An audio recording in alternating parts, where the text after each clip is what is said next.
this is your first time visiting us, or if something from today's message really speaks to you, we would love to connect with you at the Hub. That's located in the lobby underneath the 3 TVs with the orange graphic.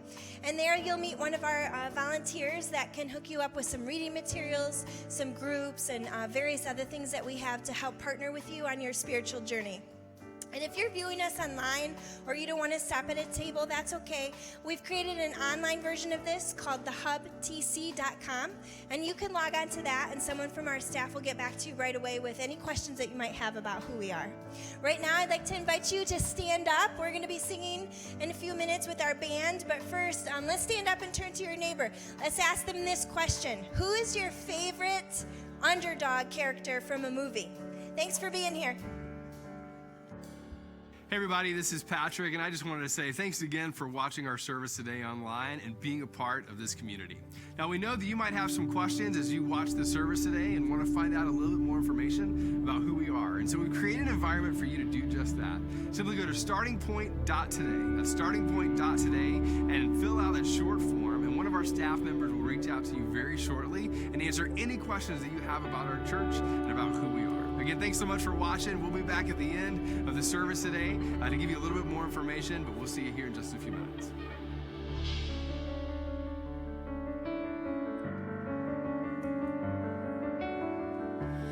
You stood outside my grave with tears still on your face.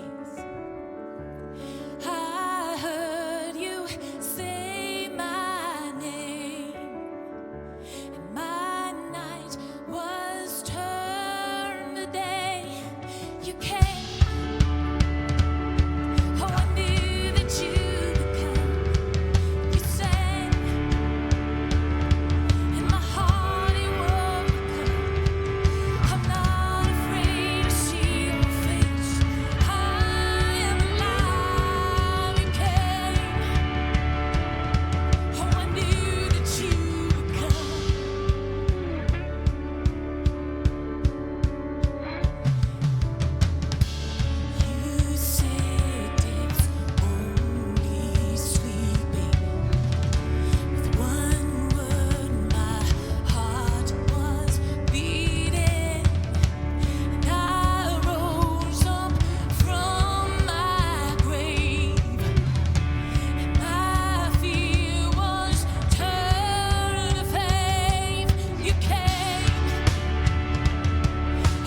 grace for the heart that's under fire.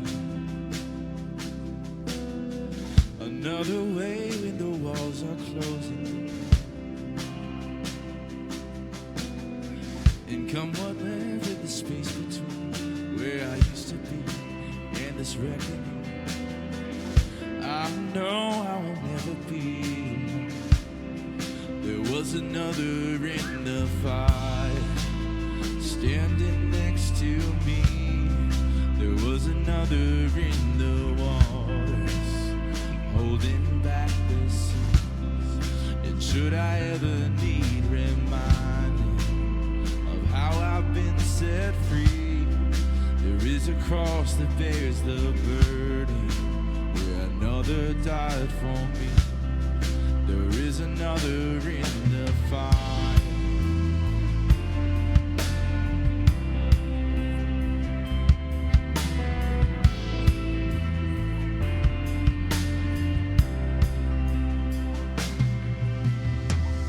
All my dad left beneath would be the walls. I'm no longer a slave to my sin anymore. And should I fall in the space between what remains of me and this reckoning, either way I won't bow to the things of this world. And I know I will never be alone. Come on, let's sing it out. There is another in the fire standing next to me. There is another in the waters holding back the seas.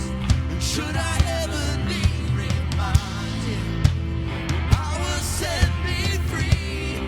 There is a grave that holds nobody. Now the power lives in me. There is another in the fire. Whoa, there is another in the fire. Whoa, sing, there is another in the fire. Whoa, there is another in the fire.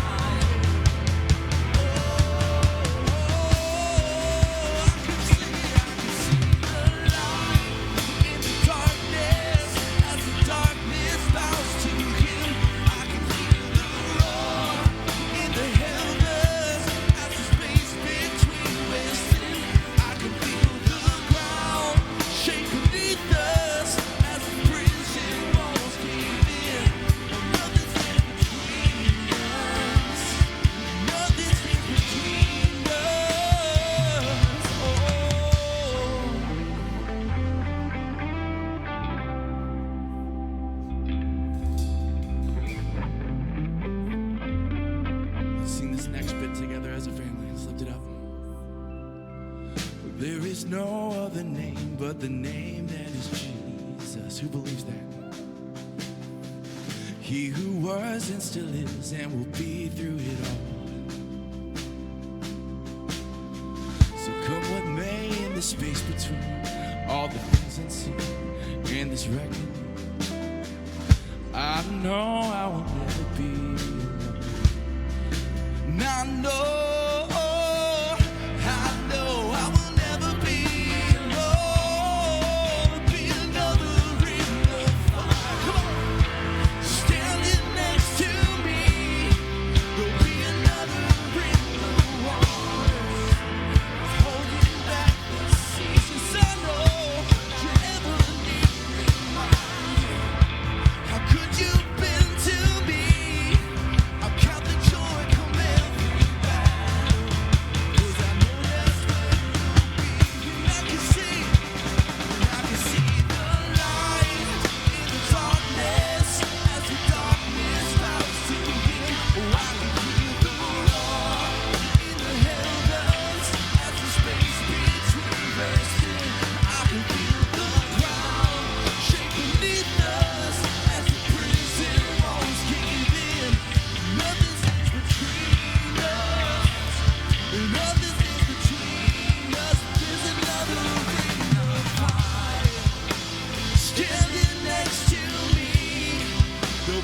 gathering the waters, holding back the seas. And should I ever leave reminded, how could you have been to me? I'll count the joy come every night, 'cause I know that's where you'll be. I'll count the joy come every battle, 'cause I know that's where you'll be. I'll count the joy come every battle, 'cause I know that's where you'll be. Come on, sing it out. I'll count the joy come every battle, 'cause I know that's where you'll be. I'll count the joy come every battle, 'cause I know that's where you'll be.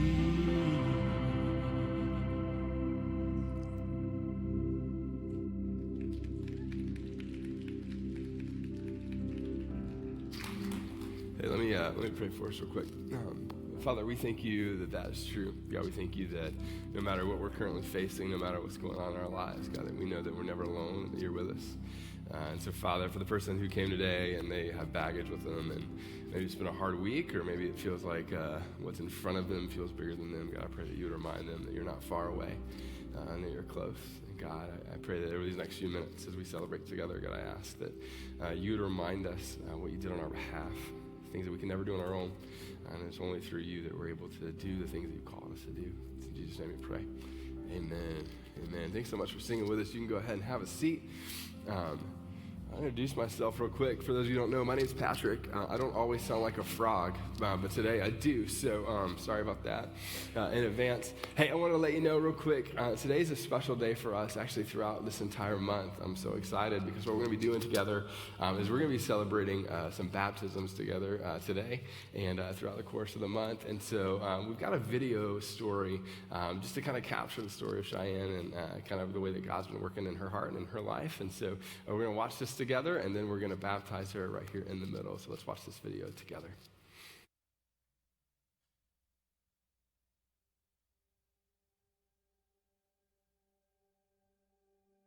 Growing up, I never really was around church or praying or anything like that. I didn't really understand because some of my friends were in church and they're like, oh, it's so great.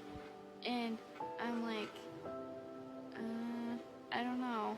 And then, like a few years ago, I finally talked my mom into coming, and I feel like God has impacted like everything.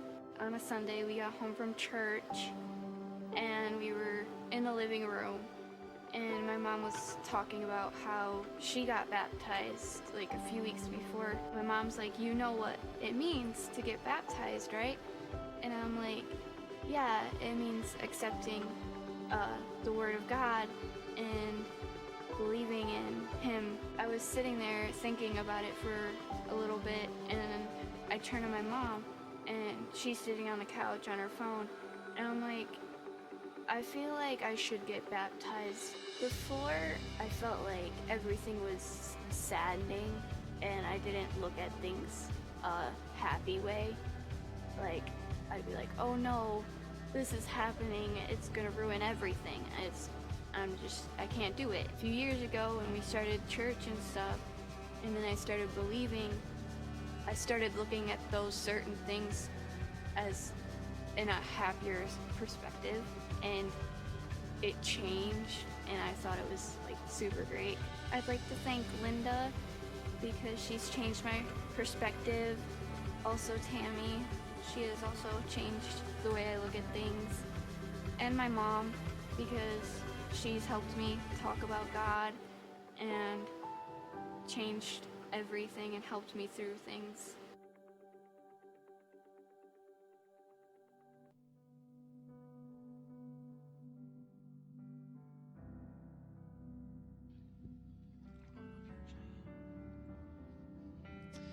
All right, Cheyenne. So it's so awesome hearing your story and hearing how God has worked through your family and how he's given you like a bigger perspective when life doesn't go your way or you're facing adversity. And so, I'm so excited that I get to baptize you. So So just to reaffirm that you have accepted Jesus into your life as Lord and Savior, and that you want to follow him for the rest of your life. And if so, say, I want to follow him. I want to follow him. That's awesome. All right, so.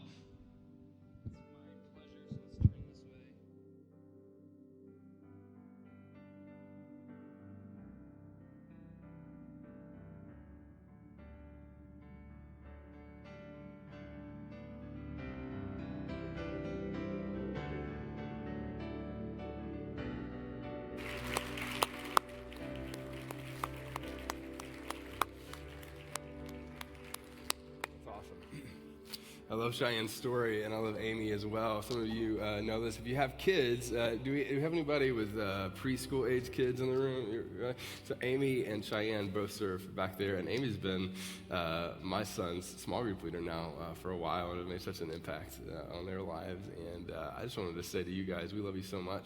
And I also wanted to say to those of you who attend our church, every single story like that is connected to you. If you're part of this place, if you volunteer, if you give here, all of those kinds of things, really you're making these kinds of stories possible here at this place. And so we just wanted to say thank you so much for partnering with us in all the ways that you do. And one more time, can we give it up for Cheyenne? Isn't that such an amazing story?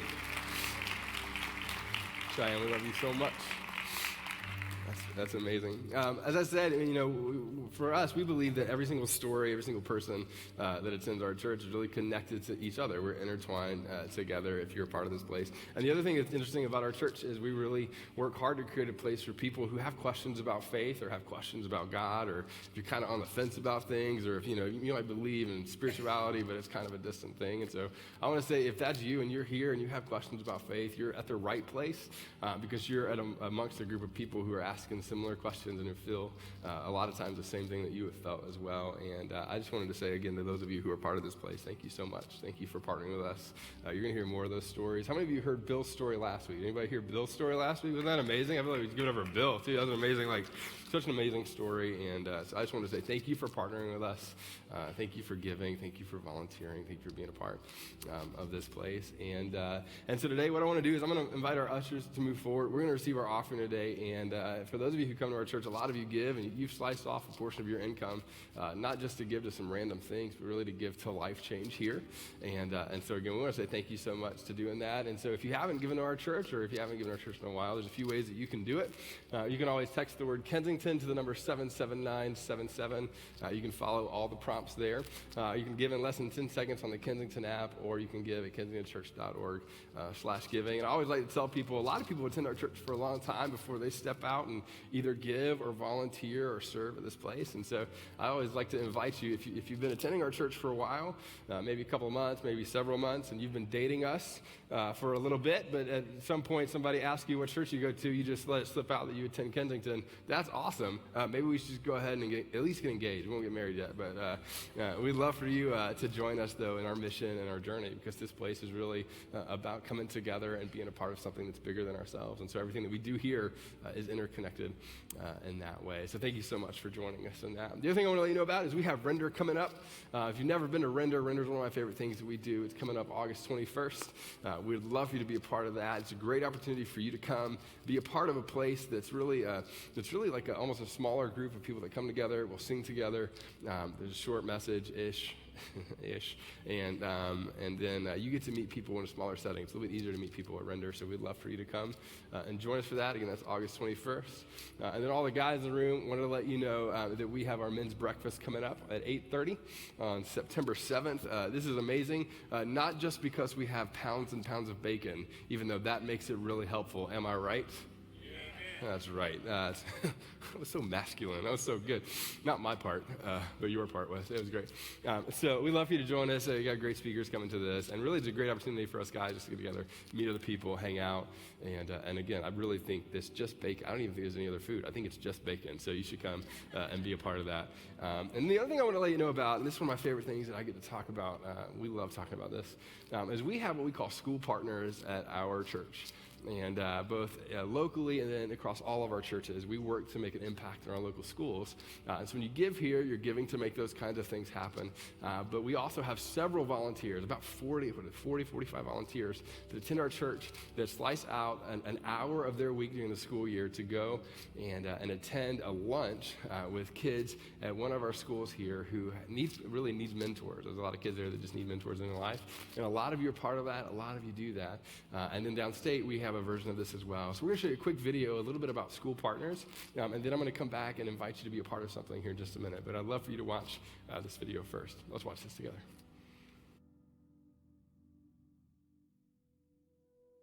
It's very challenging to teach in Pontiac. We have, at 32 first graders this year. There's been years I've had 45.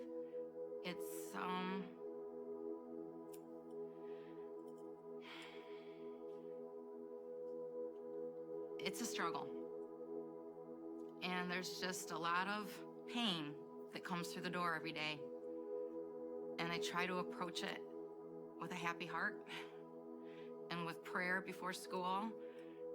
And I walk through the door, and so much has happened to my students before they walked through that door that I can't begin to scratch the surface. And I try to support them the best way I know how, but I just don't feel like I have enough. Sometimes partnerships come in and they kind of have their niche and they do work with whomever or a small group. But Kensington has been able to impact nearly every student and every teacher. The program has come and worked with the teachers and supported teachers by having different members of the church partner with teachers, and they give them special little gifts throughout the year. That's always wonderful to see, because you don't expect it, and then you get something, you're like, wow, that really made my day. There's like a card in your mailbox, or there's a gift on your desk. We fill out these little surveys. What do you like? Starbucks. Oh my gosh, there's a $30 Starbucks card in my mailbox. Like, who does that? And then Thanksgiving, like, you deliver baskets, not just to the families, but to teachers, that if the teacher says they want a basket, they'll get a basket. During Teacher Appreciation Week, they come in and they bring us lunch. I mean, the fact that they're thinking about us while we're here and doing what we do, it just warms my heart. It really does. So it makes thank us you. Feel so appreciative. Yes. If it wasn't for them, our parents can't afford to bring stuff in for us for teacher appreciation. So it's just so awesome. A lot of our schools, our elementary schools, do not have a media center specialist. And so some years ago, Kensington came in and actually refurbished our library to what you see here today. So every book, the way shelves are designed, everything has been done by Kensington volunteers. We wouldn't have a library if it wasn't for Kensington. I mean, our kids would not be allowed to check out books because we didn't have anybody here to help. Someone from Kensington is here helping out, reading to the students, and it's great for the students to hear somebody different than just their teachers reading to them too, so that's really awesome. I want to make sure that the students are ready and prepared for math. So if I could have volunteers to come in and flash with cards just to make sure that they have that understanding of multiplication and it's completely by memory and not counting on their fingers anymore, that would be so helpful. And I always thought it'd be neat, I know at the church that I attend, like our life group or small groups are always looking to either like adopt a classroom or something like that. So, and I would be even more than willing to help coordinate it. It would be awesome if we could get maybe like a couple life groups, adopt a couple classrooms here, and then periodically during the year come in and volunteer, or if there's supplies we need or whatever comes up during the year that, our children, our students may need. That would be really helpful. The Kensington partnership to Harrington Elementary, I can't even, it sounds so cliche, there's no words, but there really aren't, because you guys are here with us, you pray with us, you come in before school, and you talk with us, and you hold our hands and we pray together. I was going through personal things, and they came in, and I really didn't want to pray, And when we got together, we started praying, and it brought tears to my eyes, because it's like I didn't realize how much I needed that, and that really made a difference for me.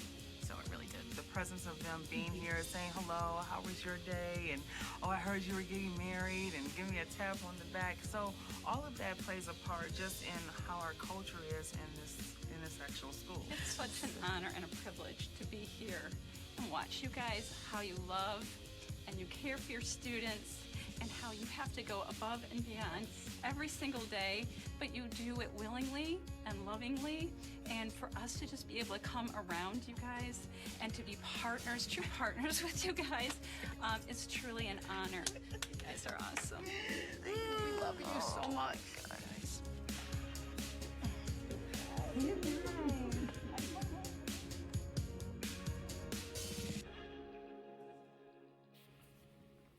It's so incredible. And when you partner here, I wanted to let you know that we're making a significant impact right here in the schools as well. And so you see that when we show up to the schools, it's really not just about the mentorship, even though that's really important. It's really about how do we make an impact both in teachers' lives, students' lives, and in our community. And so what I wanted to do today is, if you're not currently involved in serving with our schools, we would love to invite you to be a part of that.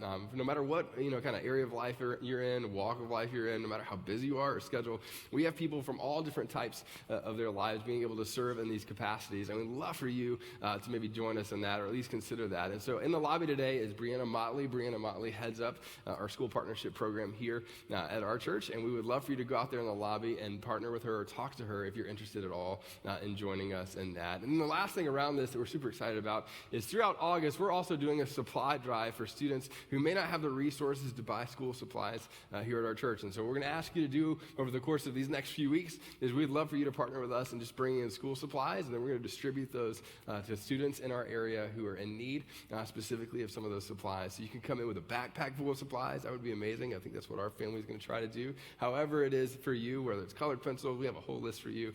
We would love for you to connect and bring some things here at our church so that we can distribute those throughout our community. Now, the last thing I wanted to let you know about is today we are kicking off a brand new series called Last One Picked. Today we're going to be talking about something that a lot of us have felt at some point in our lives. As we watch this next video, you're going to see that I bet you probably felt, at least at some level, kind of the emotion that's around this. And so for the next few weeks, we're going to be talking about what it feels like to be the last one picked, but at the same time, how God can use those moments. So let's watch this video together.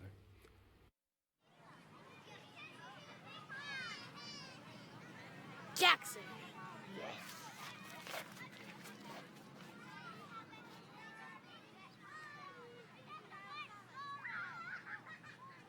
Haley.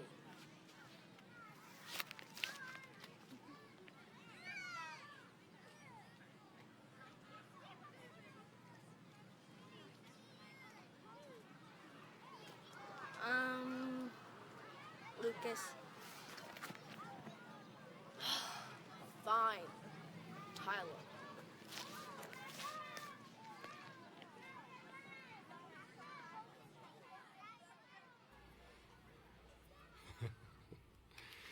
So I watched that video earlier this week, and I felt uber depressed afterwards. Does anybody else feel like uber depressed? How many of you during a kickball game ever was the last person picked? Anybody else during kickball? You were the last person picked, right? How many of you, when it came to dating, you were the last person picked? Like, you know that your spouse could have had 20 other people but you. Anybody else? That's just me. Okay, great. Yeah, I understand, right? Like, there are moments in our lives where we find ourselves just being the last one picked, and that's always just, it's gut-wrenching, and it's gut-wrenching when it happens to us, and it's gut-wrenching when we see it happen to other people. And then if you have kids, right, if you've ever seen your kid be the last kid picked, there's something in you that just kind of rises up, and usually it's violent. Like, it's not a great moment for you or anybody else. Like, you know what it's like to feel those emotions, and it's an incredibly difficult emotion to feel. And then there's some of us in the room, which I love talking to people who are like this, that you were never really the last person picked, but even if you got picked second, you assumed that meant last, right? Anybody else like that? Like, you were either first or you were last in life. You know what I mean? Like, there was no second place. Like, your parents may have brought you up to think that way, which is always interesting. Like, it wasn't like you could get a B+ on a test. Like, you had to get an A+ on every single test. There was no, like, last person picked kind of thing. Now, what's interesting is that the older that we get, you're probably probably not standing on a playground anymore, being the last person picked, but a lot of us feel this even in the workplace, right? Some of us know what it's like to have somebody who's promoted over us, and it feels like other people get promoted and other people get promoted, and we kind of just sit there and go, when is it going to be my turn to do that? Some of us experience this, and this is incredibly painful for a lot of us, but some of us even experience this when it comes to our family. Like you've watched other people, and it seems like their family has grown, maybe with kids, or maybe somebody else has gotten married, and it feels like, how do I even navigate that? I love talking to single people all the time. Like you always meet the 22-year-old person who thought they should have been married already, which is always interesting, and you're like, your life is not over, I promise. There are more years for you to get married, but, in that moment, she or he, there's like, usually a she in this one, but, I've been in 30 weddings this summer, like why all my friends got married and I didn't. You feel like you're the last one picked. And then there's this very interesting phenomenon, and this is what we're going to talk a little bit about today, is for some of us, when it comes to our lives, you may be successful, you may be doing things that everybody looks at you and go, you're uber successful, you're doing really well in life, you're making, X amount of dollars, you feel really great about things. But for many of us, when it comes to these moments, you might be successful in a lot of areas. You're just not, in terms of your own kind of view of success, you're not successful in what you really want to be successful in, right? And for you see all these other people who seem like they got their dreams and, they were 27 and they're doing what they want to do, or they're 39 or they're 64 and they accomplished all the things that they kind of set out to do and they lived their purpose. And you feel like you're sitting here going, I might be successful in some people's eyes. But when it comes to what I feel like I was made to do or built to do or what I have this deep desire to do, you just kind of feel like you're the last one picked. Like if there's some sort of cosmic God or genie up there, however you want to talk about it, floating around, helping things to be guided in the right direction, sometimes for you, it just kind of feels like that happened for everybody else. And you show up, 9 to 5, and you're just bored out of your mind. And you're not really doing what you feel like you were meant to do, and you kind of start asking these questions around purpose and calling, or a lot of us grew up with that idea, like you were called to do something, but, never got the opportunity to. And so today what we're going to do is we're going to talk about that emotion. Like what does it mean to be, or at least feel like we're the last one picked, and what does it mean to not feel like we're good enough to do some of the things that we're called to do? Now, I want to start us with a principle that I think is true of all of us, and that's this. That many of us desire to be picked first, right? Whatever area it is in our lives, many of us desire to be picked first in that which matters, but realize that in many areas of our lives, specifically the ones that matter to us, we wouldn't be the first choice, which is hard, right? Some of you feel this at work, some of you feel this in your family, some of you feel this in your friendships or relationships or popularity or Instagram followers, right? Like if somebody were to look at whatever area of your life that you feel like matters, there's a part of you that just feels inadequate to be the first choice in those areas. In fact, many of us would say we're either middle of the pack or less. Now, what's so interesting about this, I think from a spiritual perspective, is that kind of comparison game always leads us to an interesting place, right? It typically leads us to kind of this inward focus on our own abilities, right? Like we think about like we've been gifted with some whatever ability that you've been gifted at, and you assume that whatever that gifting is or that ability, that all of a sudden, if you have the right ability, then it's just going to take you to wherever you want to go. Now, here's the problem with this, and this is what I want to get all of us at least on the same page about. You ready? All of us know people who have extraordinary ability, but never, ever, ever seem to get to where that ability could take them.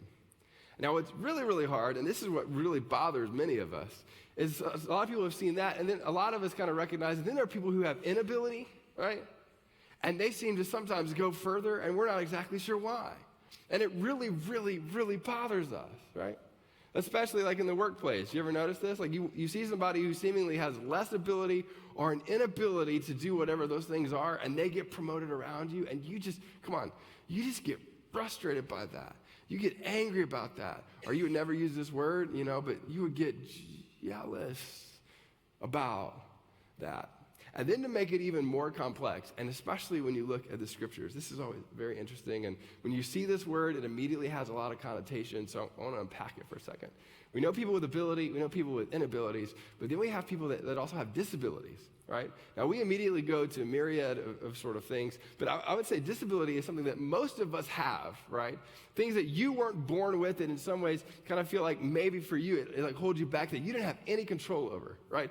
If inability kind of says you don't know enough yet, right? Disability almost feels like you can't, whether that's like physically or mentally or whatever those things, like it feels like you just can't do something because of a disability. Now, here's what's so fascinating, and this is what we're going to spend our time talking about today.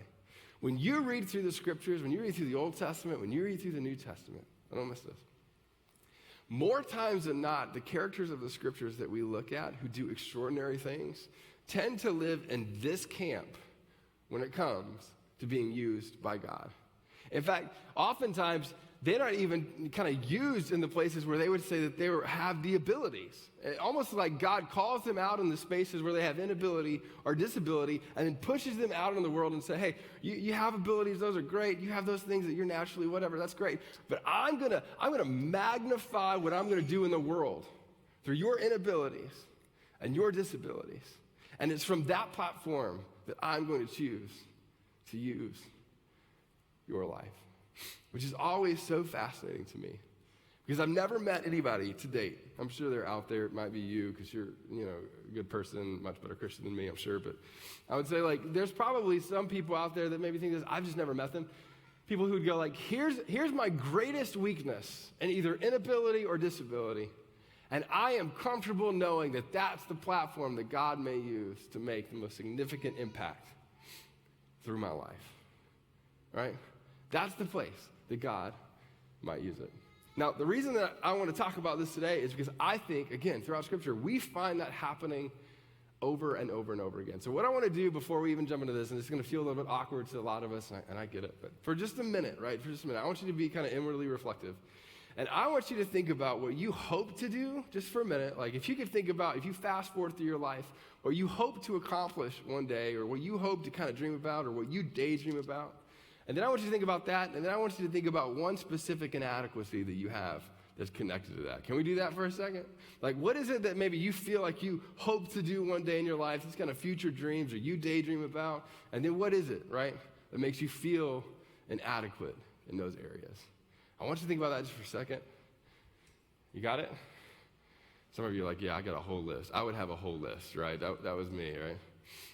Now, what I want to do is I want to focus our attention to a person in the scriptures who actually felt the same way that you did, and his name is Moses. And Moses is such an interesting person in the scripture, in part because Moses is somebody that most of us have heard about. Follower of Jesus or not, Christian or not, most of us have heard of Moses, and most of us kind of associate Moses with this guy right here, right? Anybody ever seen the movie 10 Commandments, right?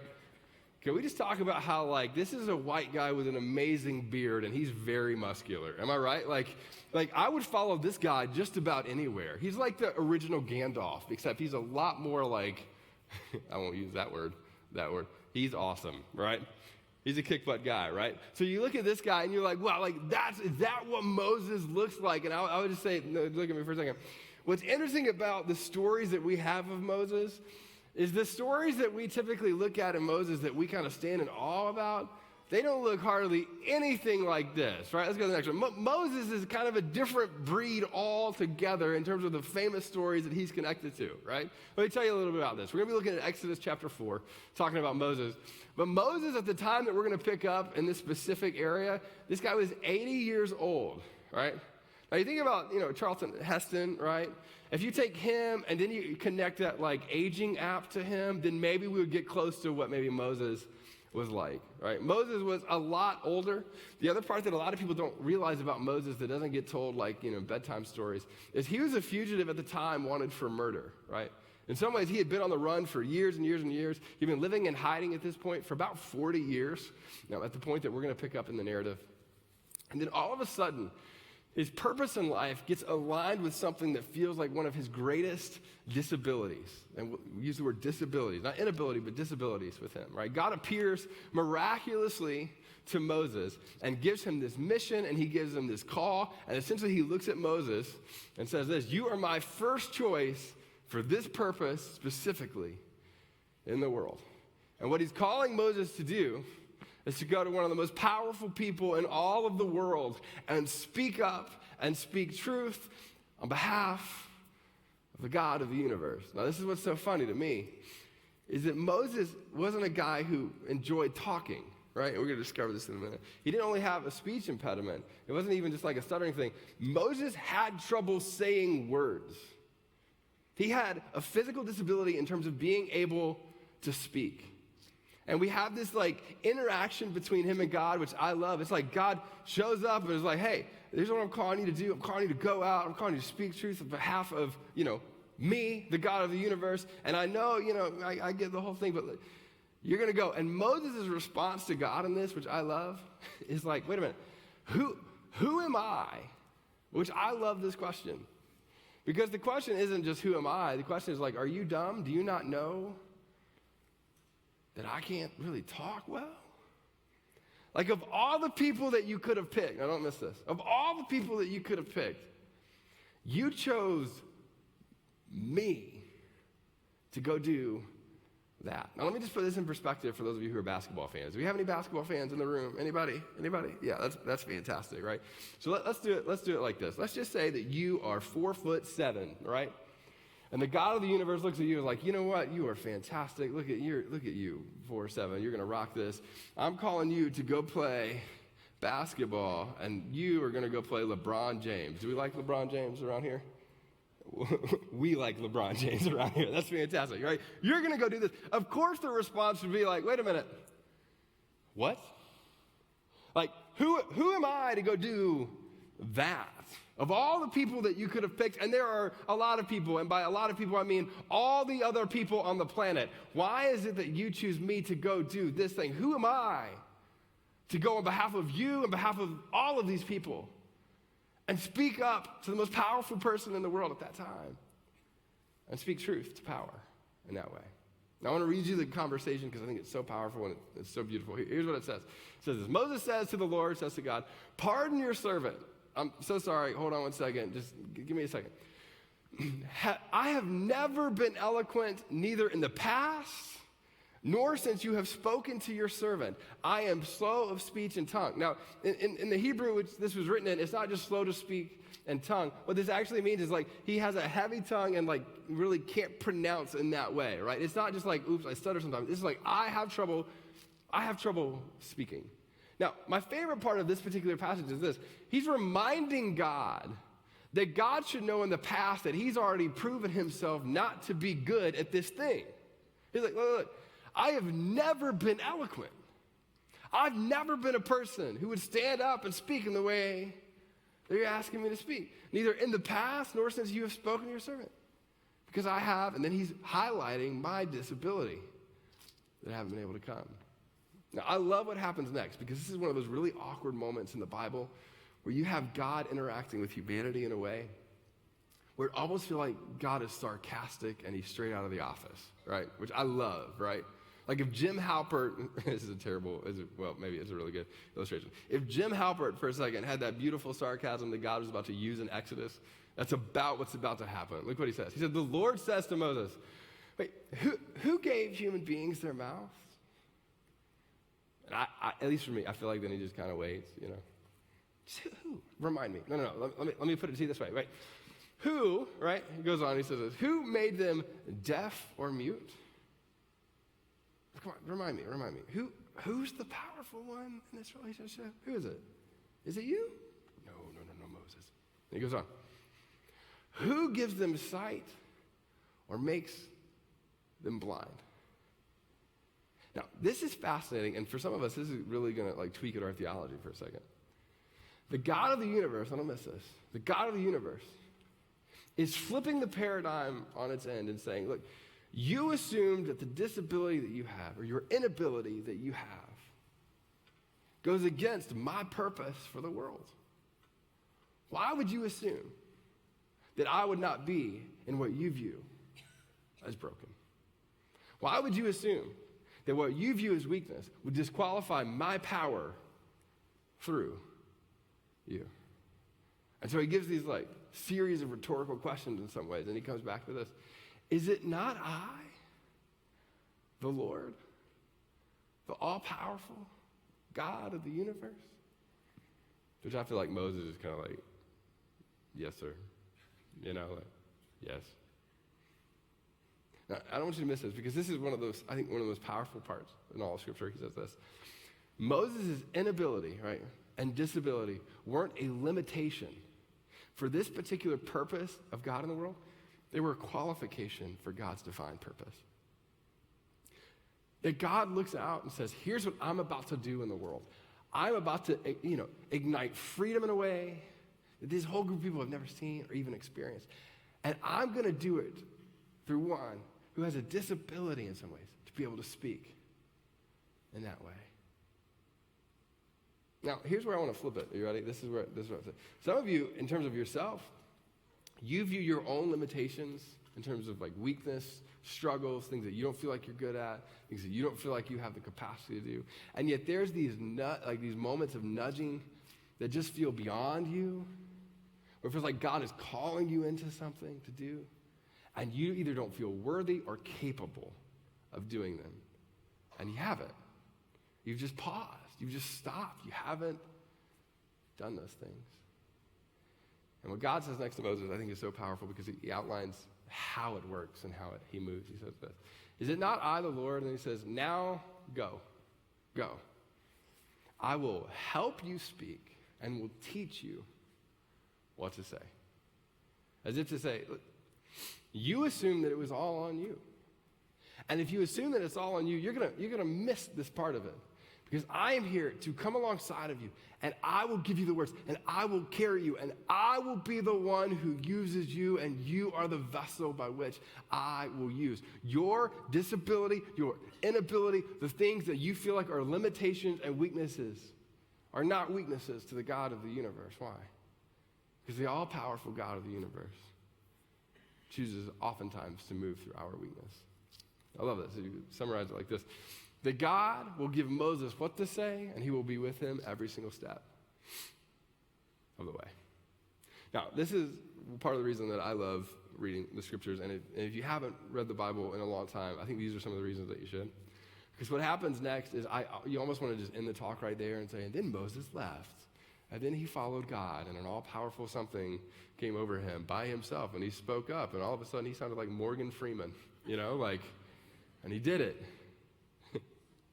That would be amazing. But he fights with God on this. And he not only fights with God on this, it almost seems like, it almost seems like God gives in.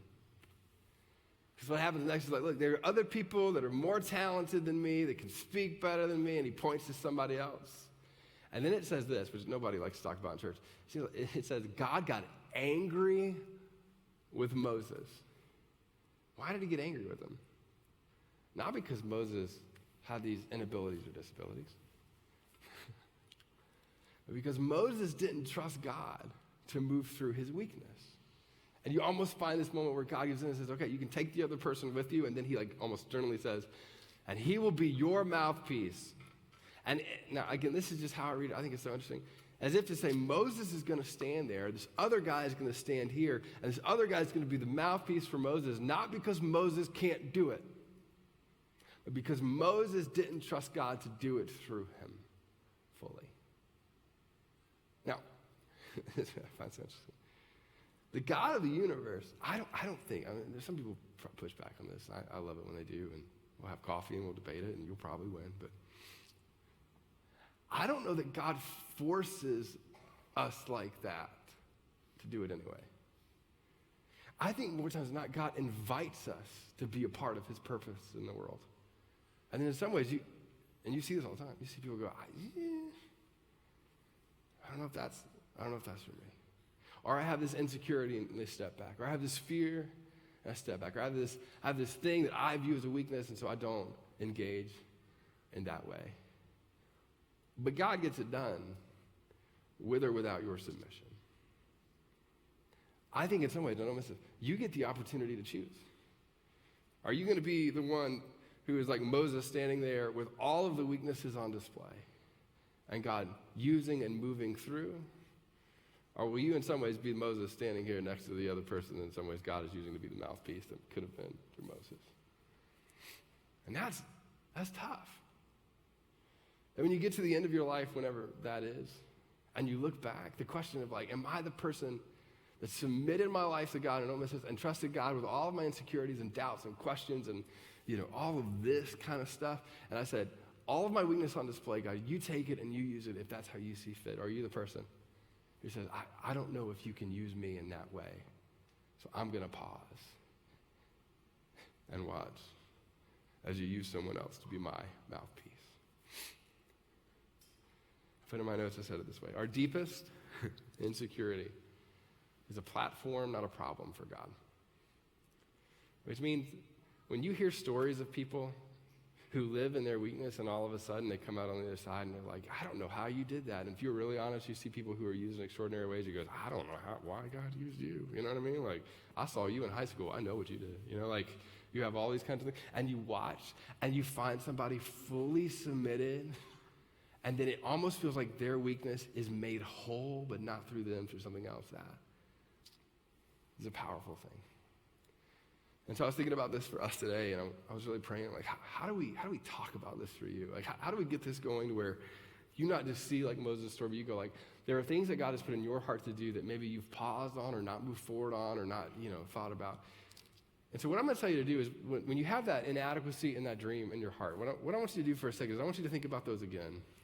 And I want you to ask yourself essentially the question, have you paused simply because, don't miss this, have you paused simply because you've been focused on your own strength, your own weakness, your own ability, your own disability? Or have you paused because you genuinely believe that God of the universe has just told you not to and you just decided not to do it and you just pulled back and waited?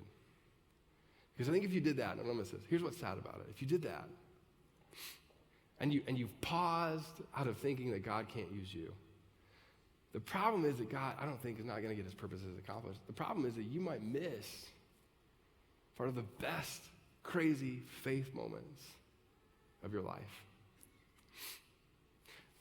And so the principle that I want us to look at today and really wrestle through is this. That the purpose of God will never lead you to a place where the power of God can't sustain you. And I don't want you to miss that. That God's purpose for your life, will never find you in a place to where the power of God can't sustain you to see it through. And if that's the case, what do you have to be afraid of?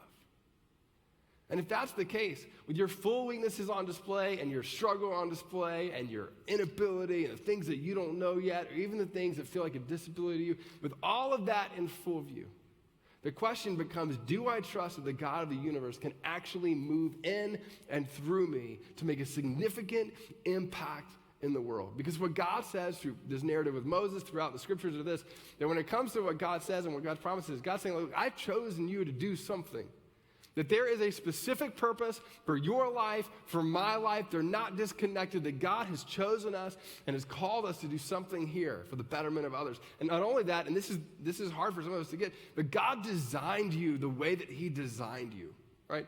You were designed on purpose. You look the way that you look on purpose, right? You are 6'5" and you can dunk a basketball on purpose, even though it may not have anything to do with basketball, right? You are who you are with the intelligence that you have on purpose. There's a reason that you were designed in the way that you were designed, right? Some of you sing all day with your kids in the car, but you won't let anybody else ever hear you sing because you don't think you're that good. But is that something that God gave you to do and to use, right? Some of you have these incredible minds for business, but you're just so afraid of stepping out as an entrepreneur to start something. And you just have this inability because you go, I feel like I wasn't designed or made to do that, and somebody gave you a label at one point, and you're like, I'm just not gonna. The problem is, God says, look, I chose you, I designed you, and I have a specific purpose for you. And the other part that I think is so empowering, and that if we actually believe, right, for those of us who are followers of Jesus, if we actually believe this thing, come on, then I think most of our fears would be fully diminished, and that's this, that you are not alone in those areas. That the God of the universe is present and he is with you. And the other part of this is that he actually steps in and helps us when it comes to our weaknesses.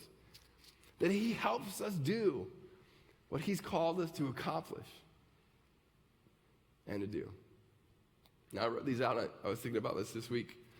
And I was thinking to myself, when it comes to these, come on, for those of you who are followers of Jesus, if you're not a follower of Jesus, I would say this still applies, but you're going to think about this very differently. But if you're a follower of Jesus, don't miss this. My question to you is, which of these do you not really believe in practice? Like, which of these do you go, look, I don't know that God chose me. Why? Because he could have chosen anybody else to do that. I mean, come on, did he choose me or design me? Some of you, come on, if you're really honest, you think God made, like, I don't know that God makes mistakes, but maybe a little bit, like whatever that is, Maybe it was just an oopsie, not a mistake, but, That God, look at me, that God designed, do you believe that the God of the universe designed you, knit you together in your mother's womb?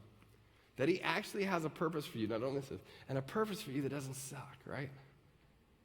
A purpose for you that doesn't mean that you're always like, oh, life's so hard. That God has a purpose for you where it moves you into a level of submission where you experience joy in what you're doing. That God has a purpose for you. Come on, this is the other one. Don't miss this.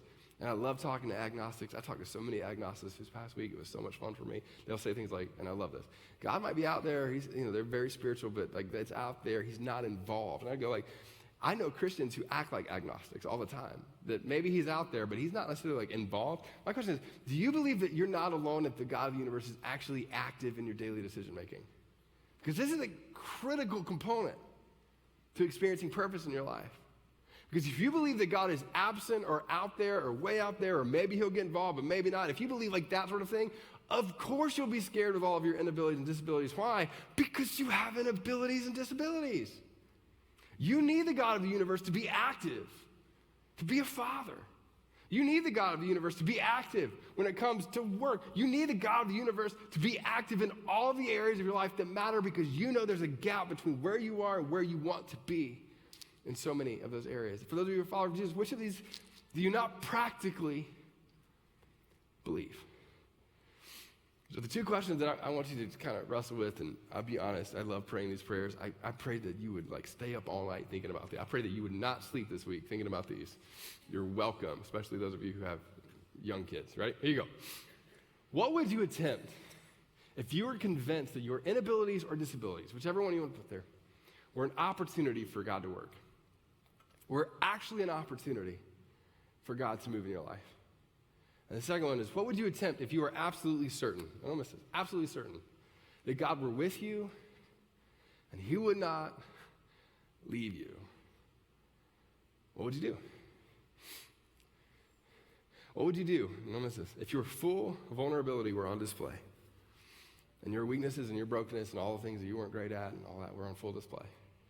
In a moment when you were having to step out, and you had to step out in actual faith that God would show up to do something in your life, what would you do?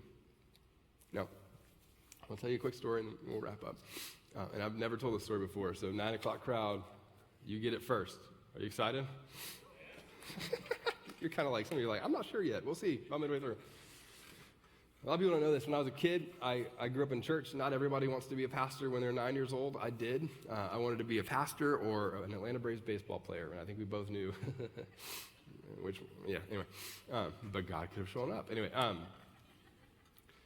and I would watch preachers preach, and I would just be like, oh, that's so interesting. And I grew up Pentecostal, so they were super interesting, right? They were loud and like getting after it, and it was so much fun, and it was fun for me. And I remember looking at my mom, and I'd go like, I want to do that one day. I really want to do that one day. The problem is I had trouble speaking, actually, and it feels so connected to this story, so I know it feels like a preacher story, and I wish it didn't. But I was in speech therapy for 8 years as a kid. I couldn't talk real well. I said growl. Anybody couldn't say R's as a kid? Most people got over that by like 2nd or 3rd grade. I was like in high school, like, what's up, Goal? How you doing? Like, it wasn't great. I just couldn't. And there were other phrases I just couldn't say real well. And then I remember my mom talking to me about this. I remember small group leaders talking to me about this. I remember people saying, hey, look, if you feel called, which is the word that we would use in terms of purpose, like you feel like God might be nudging you in that direction, the question for you is going to be like, do you trust that God can like help you with that? And even if you mess up sometimes, you're okay with that? And that's all great to say, except for people who say words with a microphone, you really are kind of on full display. Like right now, all these lights are pointed at me, and they're hot. It's weird. But, like, you're kind of looking, so, like, if I mess up, like, if you feel it. And I remember we had this thing called FCA. Anybody remember FCA? and I had I started like being a part of that, and then I got elected. This is all fun for the story. We won't tell 11 o'clock. We'll just tell you this. I got elected student body president when I was in 8th grade, which was so much fun. But the only reason is, this was back when we had VHS tapes. Do you remember VHS tapes? So you couldn't edit those real well. And so I went up to do my speech, and I got up, and I started to give my speech, and I messed up in the first, 4 sentences. And I couldn't say my words really well. And so I was like, can I do a do-over? So I walked off. I kid you not, this is the reason that I got elected student body president. And so the tape, they played it in front of the whole student body. I walk up, and then I disappear because they cut the actual VHS tape down, and then I walk back up, and everybody thought that was the coolest thing, and so I got elected because of that. It was amazing. I was like, yeah. And I started having to speak, and I remember the first time I spoke in front of a group of 8th grade parents, or 6th grade parents, incoming 6th grade parents. And I got up, and the whole first paragraph, I couldn't say it well. I just could not say words well. And I remember walking off, and I'm like, God, there's no way, right? Why in the world? I remember telling my mom, like, it's just too embarrassing to say words in front of people. And so I didn't. What I did after that is I picked up the guitar. I wanted to be John Mayer, so I started singing it because I could sing words better than I could say words. And I did that for 7 or 8 years. But in my room, again, this isn't emotional for you, it's emotional for me. In my room, though, I'd take a video camera and I'd sit it on a thing, VHS tape, and I'd sit it on this thing, and I'd record myself over and over, and I could never get words down. This is high school, just couldn't do it. And so for, freshman year of high school until sophomore year of college, I was doing versions of that. Thank God they became digital, right? I had a flip phone on a Razor. Anybody remember that? I could start recording and things like that. And I never got the opportunity to speak. I sang all over the place. Right? I was a worship leader, but that's not really what I felt called to. And then one day, the middle school pastor asked me to speak. He asked me to speak on sex, which was fun. So my first talk ever that I gave was on sexuality to 6th through 8th graders. I was 19, 20. I glued 2 pieces of paper together, blue and pink, to say, and then I thought, if I glue them together and pull them apart, they'll kind of be connected. That was my whole point. They'll be connected to each other forever. I used rubber cement though. So I just pulled them apart, and it was just nasty. It was a terrible, awful thing, you know? And what I prayed before I got up into that talk wasn't that God would use the talk. It was that God would help me to say words. And I'll never forget. I finished the talk, and I walked off stage I said more words than I've ever said right before. That was great. I kept doing it, and eventually some of those things got better, and a lot of people helped me with it, and I still have people help me with it, But I thought to myself, I was like, I felt called to do something early. But I had every possible insecurity. This is my insecurity. It's not yours. I had every possible insecurity that said you should never do that kind of stuff. You just shouldn't do it. You're just not, And I would have people tell me that early on. There are other things that you can do. You can sing, and I really couldn't sing that great, but you could sing, play guitar, But I knew. And so here's my question for you. All that to say, and this is a cheesy, kind of weird story, but here's what I would say to you, right? I think for many of us, no matter what age we are, that God has these plans and these purposes for us. And sometimes we either just put in a box and put away, we don't think about, which we feel comfortable in that space with. But they're just there. And you get glimpses of it when you're by yourself. You get glimpses of it when you're silent. You get glimpses of it before you go to bed at night. You kind of look up, you see the fan. You're like, I wish I kind of did that. And in your mind, logically, you have every reason to believe that you're not the person to do it. But yet, you can call it calling. You can call it nudging. You can call it the Holy Spirit.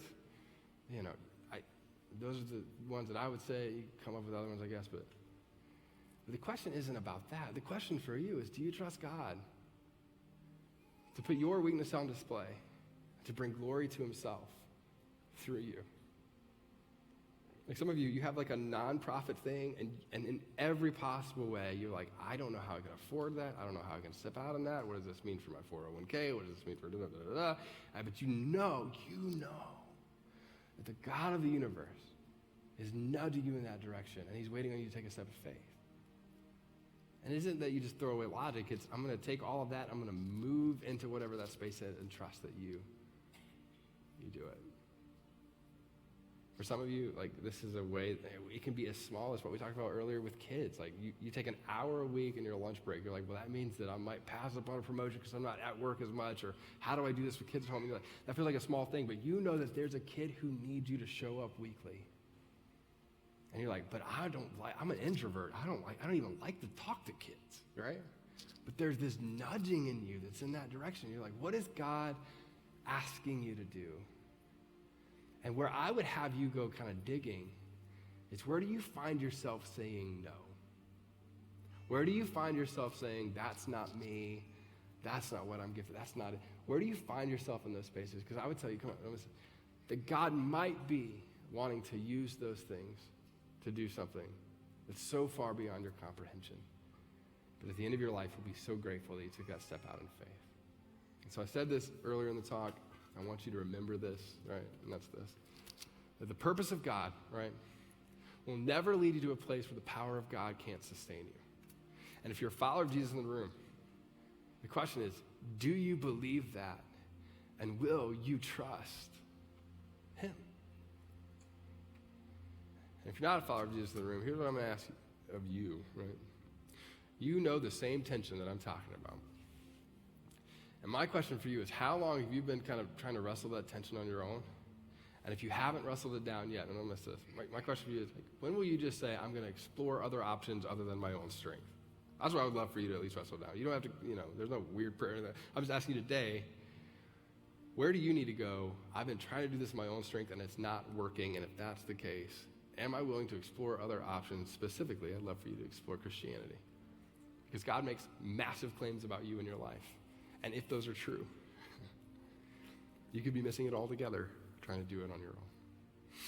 And so to wrap up our time together, we're going to sing a brand new song. And for some of you, you're going to catch on. You're going to want to sing it right off the bat. For others of you, I'm going to ask you to look at the words. The song's called Ready or Not. It kind of gets big and it does all these things. But what I'm going to ask you to do for these next few minutes is, I want you to look inward and go, what are those inadequacies in me, inabilities or disabilities, that I just haven't trusted God with to step out and do something extraordinary? So I'm going to ask you to stand. I'm going to pray for you. We're going to invite the band out. And I'm going to ask you to sing along if you want. But even more than that, I'm going to ask you to look at these words and let these words almost kind of be this moment of kind of conviction in your own heart on what is God calling you to do, whether you're ready or not. Let me pray for us. Father, we thank you so much that we're not defined by our inabilities and the things that we feel capable in or not. God, we're not defined in our lives by even what other people say. You are the one who gives us purpose, and you are the one who designed us, and you are the one who designed us with that purpose in mind. So I pray for the person in the room who's just simply, if it were really honest, they wouldn't say this out loud, but they're just not feeling like courageous to step out in that faith. They know what they should do, but they just don't know where to start or how it works or what all those things are. God, I pray that you would inspire them, at least today, to take a step out and do something with that, to trust you in whatever that first step of faith is, and that you would remind them that you're there in every single one of those steps. I pray for the person who's kind of felt beat down. They've been here for a long time, or they've been doing whatever they've been doing for a long time, and they just haven't felt like they could take whatever steps, or they've been reminded or told that they couldn't or shouldn't. God, I pray today would be the day that they decide to put that aside and place their trust, not in themselves, but in you. And I pray for every person in the room who's not a follower of you. God, I pray, as odd as it sounds, that they would either muster up the strength to do it on their own, or they would find themselves in a place of surrendering to something that's beyond them. God, I pray that they would explore whatever they're going to explore.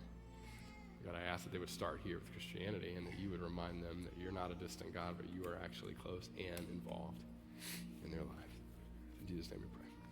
Amen.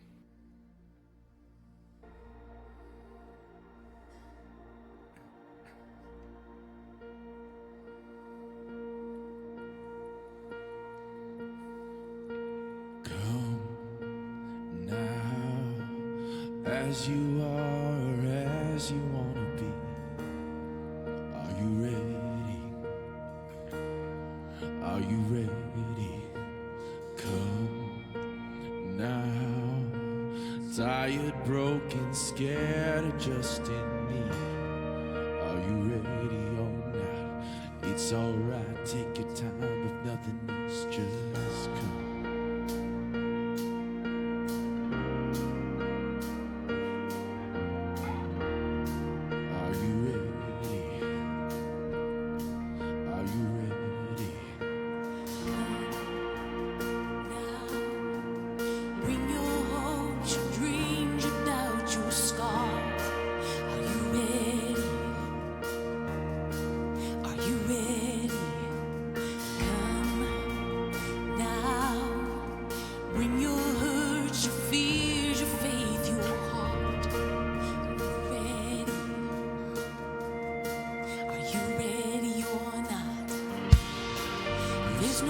just like his presence.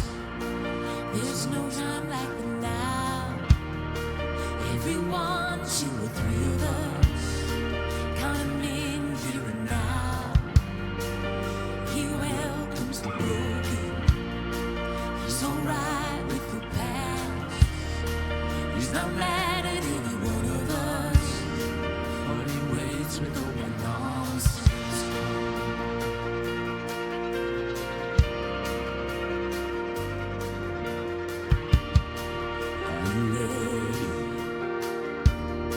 Are you ready? Come now.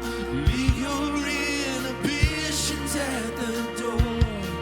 Are you ready? Are you ready? Come now. Lay your burdens down. He's got them all. Are you ready? Are you ready or not? He's still faithful to deliver, mighty as ever to save. He's still good on his promises, and his love still never fails. He's not moved by perfection or how well we look the part, but he's wild about the hidden stuff, like he's wild about the hearts of love. Now, for all we've seen, we ain't seen nothing yet. Are you ready? Are you ready? So come now, bring him praise for what he might do next. Are you ready? Are you ready or not? Hey. He's already brought us freedom. He's already paid our debts. He's already done the miracle.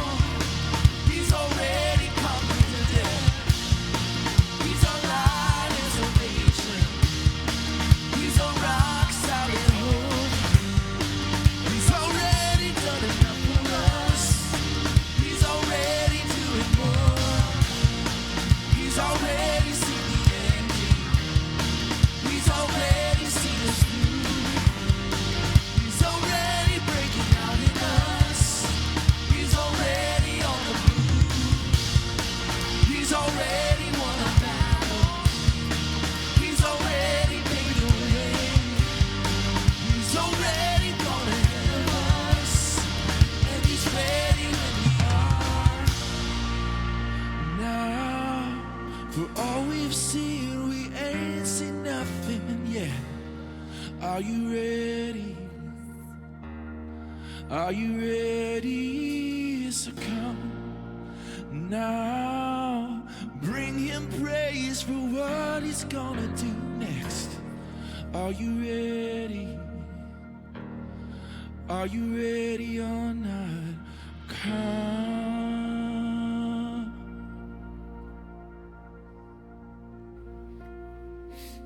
So here's what I'm going to challenge you to do this week, right? Walking out of here, I would love for you to write this down at some point and have a conversation with somebody who's close to you about what you're feeling in these areas and what your dreams are for the future. It's easy to kind of keep them in here, but I would love for you to at least acknowledge to somebody close to you, like, here's where I feel inadequate, but here's what I feel like God might be prompting or calling me to do, and then take a step. Not all the steps, but take one step in that journey this week. I want to remind you before you leave, if you would, if you're interested in joining us with school partnerships, we'd love to talk to you outside in service. You can see Brianna out there as a sign. We'd love to connect with you out there at the Hub.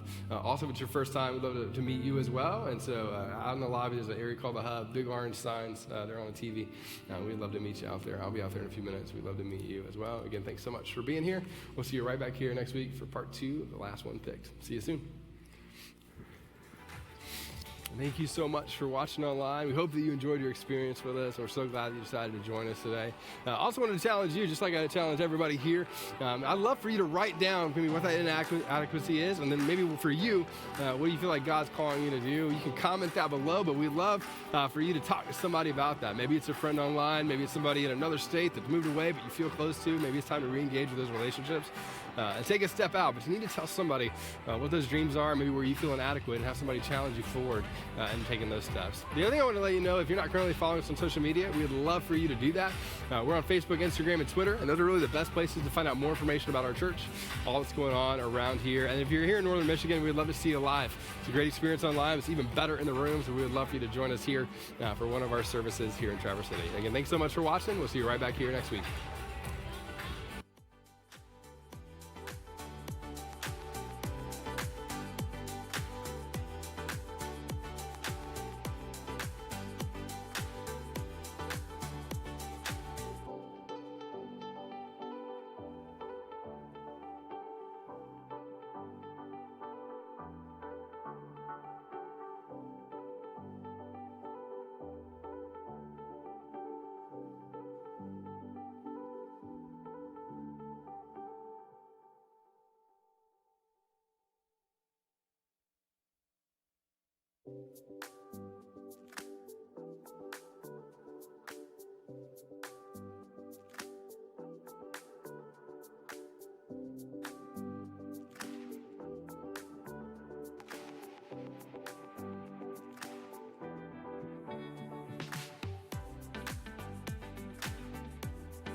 Good morning. Welcome to Kensington. My name is Steffi, and we're so glad that you're here. If this is your first time visiting, we want you to know that we exist to create a safe place for you to explore your faith. Well, today we're going to be kicking off a brand new teaching series called Last One Picked. And it's going to be looking over the next 3 weeks about how Jesus intentionally chooses the last, the lost, and the least to do extraordinary things. If something from today connects with you, or if you've been visiting us for a while and you want to get to know us on a deeper level, we'd like to invite you to stop at the Hub. It's located in the lobby underneath the 3 TVs with the orange graphic. And there you'll meet one of our volunteers who can hook you up with some reading materials or groups or various other environments that we have to help partner with you on your spiritual journey. And if you're viewing us online or you don't want to stop out in the lobby, that's okay.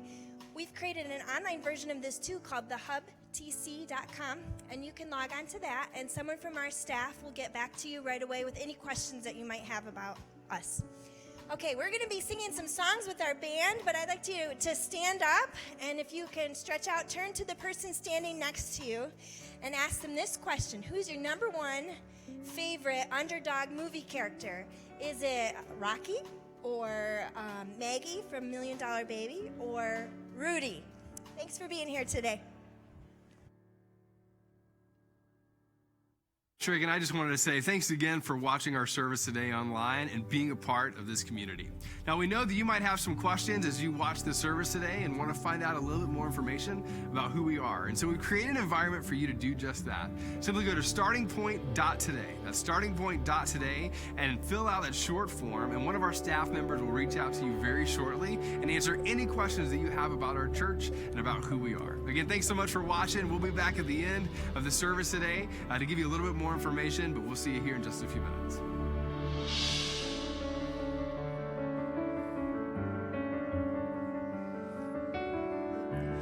You stood outside my grave with tears still on your face.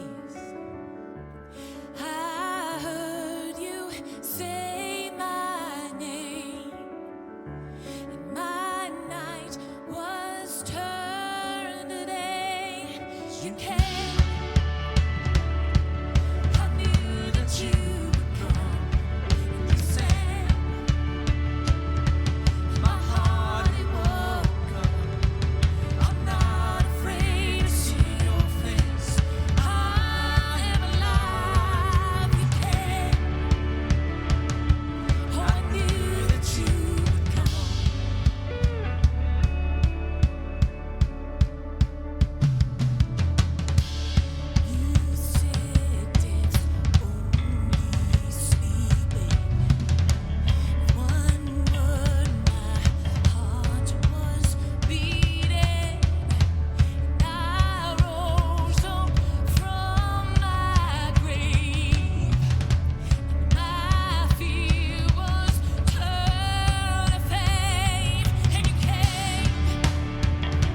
grace when the heart is under fire.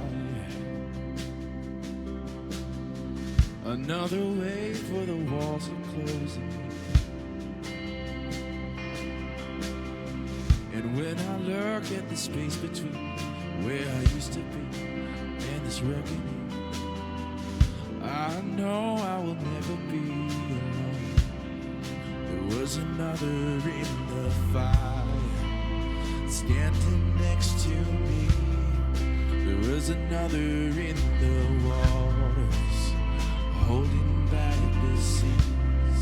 And should I ever need reminding of how I've been set free, there is a cross that bears the burden where another died for me. There is another in the fire.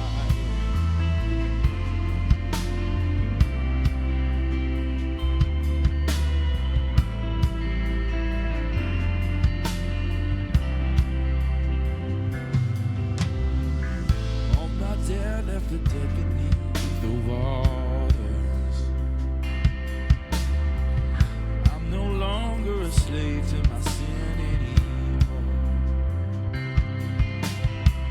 Should I fall in the space between what remains of me and this reckoning? Either way, I won't bow to the things of this world. And I know I will never be alone. There is another in the fire standing next to me. There is another in the waters holding back the seas. Should I ever need reminded when power set me free? There is a grave that holds nobody. Now that power lives in me. There is another in the fire. Oh, there is another in the fire. Oh, there is another in the fire. Oh, there is another in the fire.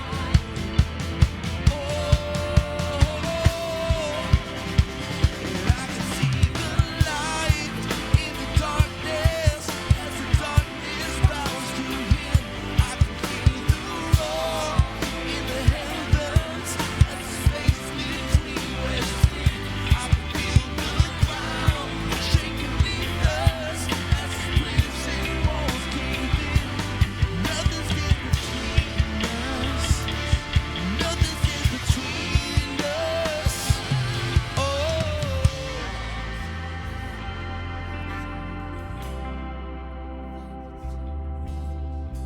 All right, as a family, let's sing this lyric together. There is no other name but the name that is Jesus. Who believes that this morning? He who was and still is and will be through it all. So come what may in the space between all the things unseen and this reckoning, I know I will never be. Yes, I know we sing. I know I will never be alone. There is another in the fire. Come on, standing next to me. There'll be another in the waters holding back the seas. Should I ever need reminded how good you've been to me? I'll count the joy from every night. 'Cause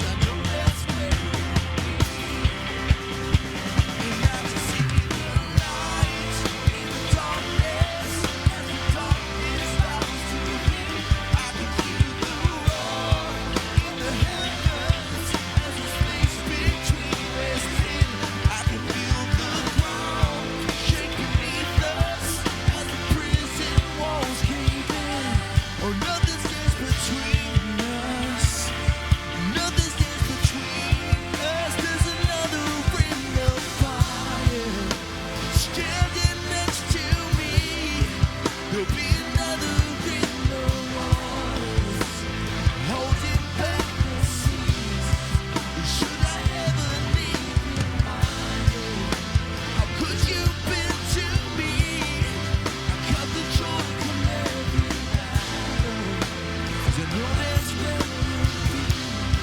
I cut the joy from every battle, 'cause I know that's where you'll be. I'll count the joy come every battle, 'cause I know that's where you'll be. I'll count the joy come every battle, 'cause I know that's where you'll be. I'll count the joy come every battle, 'cause I know that's where you'll be.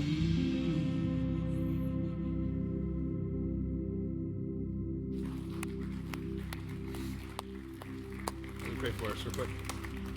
Father, we thank you that no matter what we're facing, no matter what's currently in front of us, that we have the opportunity to trust in something that's beyond us. And so for the person here who is facing something that feels overwhelming, for the person who walked in here with baggage that they're not sure what to do with, God, we just ask that at least over these next few moments, God, that you remind us that you're not distant and that you're close. God, for those of us who are followers of you, God, I pray that you would strengthen our faith. And for those of us who are here with questions and doubts and really not sure what to do, but we know that we're at the end of our rope, God, I ask that you would just remind them and show them that you are present, that you're not distant, and that you are here with us. In Jesus' name we pray. Amen. Hey, thanks so much for singing with us. You can go ahead and have a seat. We're so glad that you're here.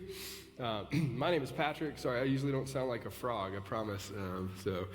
Sorry about that. But we're excited that you're here. I'm the lead pastor here at our church, and we're stoked that you decided to spend your Sunday with us. Today is a special Sunday, and actually throughout all of the month of August, we're actually celebrating together stories of life change. And so today at our 9 o'clock service, we had one of our students. Her name is Cheyenne. Cheyenne got baptized today, and so we wanted to share her story with you. If you're unfamiliar with baptism, or if you haven't been to church in a long time, or maybe you've seen baptism done a couple of different ways.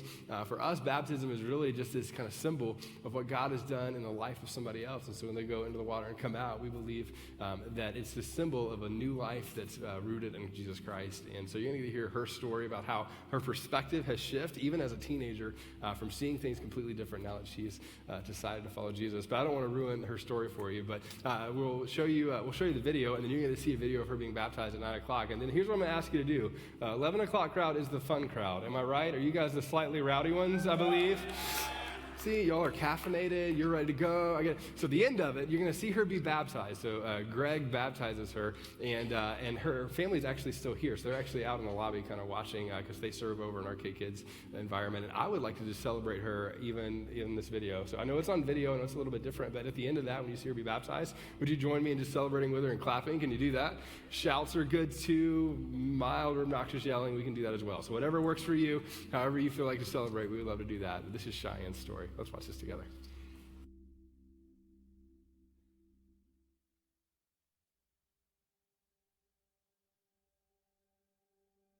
Growing up, I never really was around church or praying or anything like that. I didn't really understand because some of my friends were in church and they're like, oh, it's so great. And I'm like, I don't know. And then like a few years ago, I finally talked my mom into coming, and I feel like God has impacted like everything. On a Sunday, we got home from church, and we were in the living room, and my mom was talking about how she got baptized like a few weeks before. My mom's like, you know what it means to get baptized, right? And I'm like, yeah, it means accepting the Word of God and believing in Him. I was sitting there thinking about it for a little bit, and then I turn to my mom, and she's sitting on the couch on her phone, and I'm like, I feel like I should get baptized. Before, I felt like everything was saddening, and I didn't look at things a happy way. Like, I'd be like, oh no, this is happening, it's gonna ruin everything. I can't do it. A few years ago when we started church and stuff, and then I started believing, I started looking at those certain things as in a happier perspective, and it changed, and I thought it was like super great. I'd like to thank Linda because she's changed my perspective. Also Tammy, she has also changed the way I look at things. And my mom, because she's helped me talk about God and changed everything and helped me through things. All right, Cheyenne. So it's so awesome hearing your story and hearing how God has worked through your family and how he's given you like a bigger perspective when life doesn't go your way or you're facing adversity. And so, I'm so excited that I get to baptize you. So just to reaffirm that you have accepted Jesus into your life as Lord and Savior, and that you want to follow him for the rest of your life. And if so, say, I want to follow him. I want to follow him. That's awesome. All right, so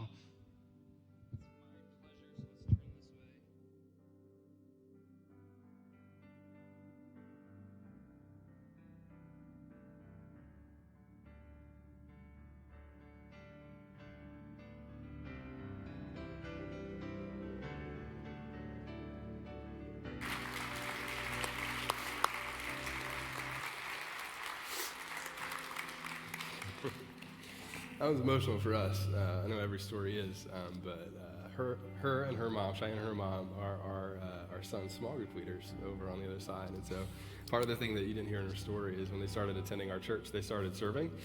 She started serving before she even had given her life to Christ. And I love one thing about Kensington, and that's that you can come and you can belong at this place with all your questions, with all your doubts, with all your kind of angst about God and what's beyond, and come here and find a group of people who have asked or are asking those same questions. And so I just wanted to say to those of you who are part of this place, every single person who volunteers, for those of you who volunteer in a K-Kids environment or student ministry environment, Cheyenne's story in some ways belongs to you, right? If you come to this place and you show up and you're engaged and you're part of this community and this family, again, her story is connected to your story. And so I want to say to those of you, especially those of you who give to this place, I don't think I can say thank you enough. If you grew up in church like I did, a lot of times giving was connected to just what you did on, in an auditorium setting or, and those kinds of things. But you give here, and you're part of life change, and you're part of life change in individuals just like Cheyenne. If you were here last week, how many of you were here last week and got to hear Bill's story? Right, Bill's story was amazing.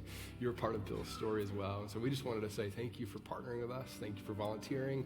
Thank you for giving. Thank you for serving at this place and making Kensington your home. And so we just wanted to say thank you so much. And if you're new to our church, I always tell people that are new, you're among some of the most generous people on the planet, a group of people who slice off a portion of their income to give here consistently. A lot of people, give in those ways. And so I've been saying for the last few weeks too, we know that there are a lot of people who have been attending for a couple of months or 3 or 4 months, and you wouldn't say, maybe at the beginning that Kensington was your church home, and now maybe you've gotten asked the question recently, like, where do you go to church? And you started answering with Kensington, you're not even sure why. So you've kind of passed the dating phase. Now we're engaged almost, right? We're moving forward in this thing.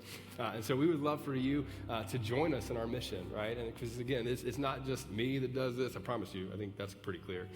It's not just our staff, it's really volunteers and people who give that make this place happen. And so I'm going to invite our ushers to move forward. We are going to receive our offering today. And if you're interested in joining us in this mission, we want to invite you to do that. And there's a couple ways that you can do it, right? So you can text the word Kensington to the number 77977. That's Kensington to 77977. It's super easy to give through text message.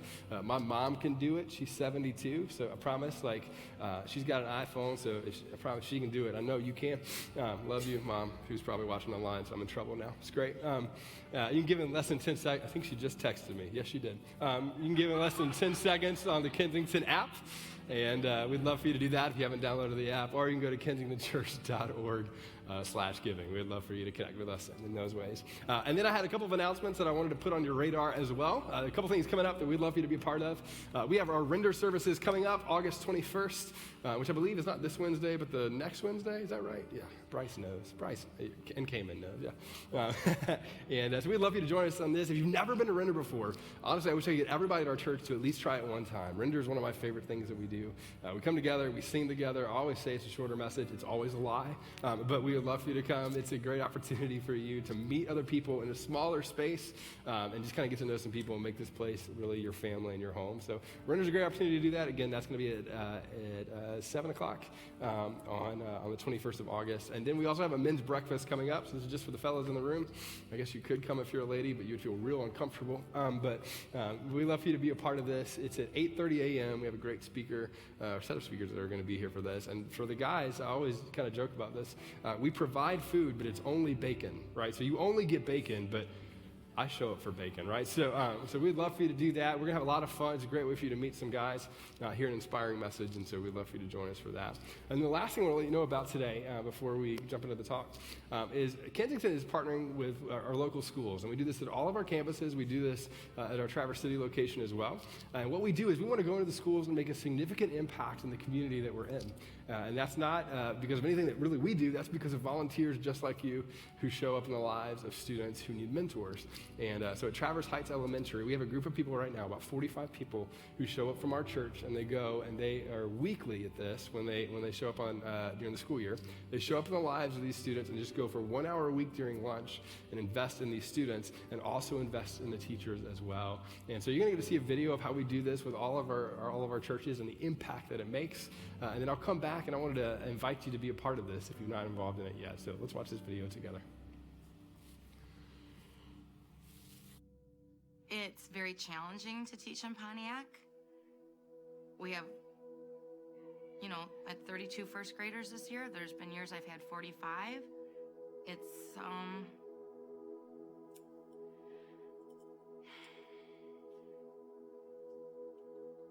a struggle. And there's just a lot of pain that comes through the door every day. And I try to approach it with a happy heart and with prayer before school.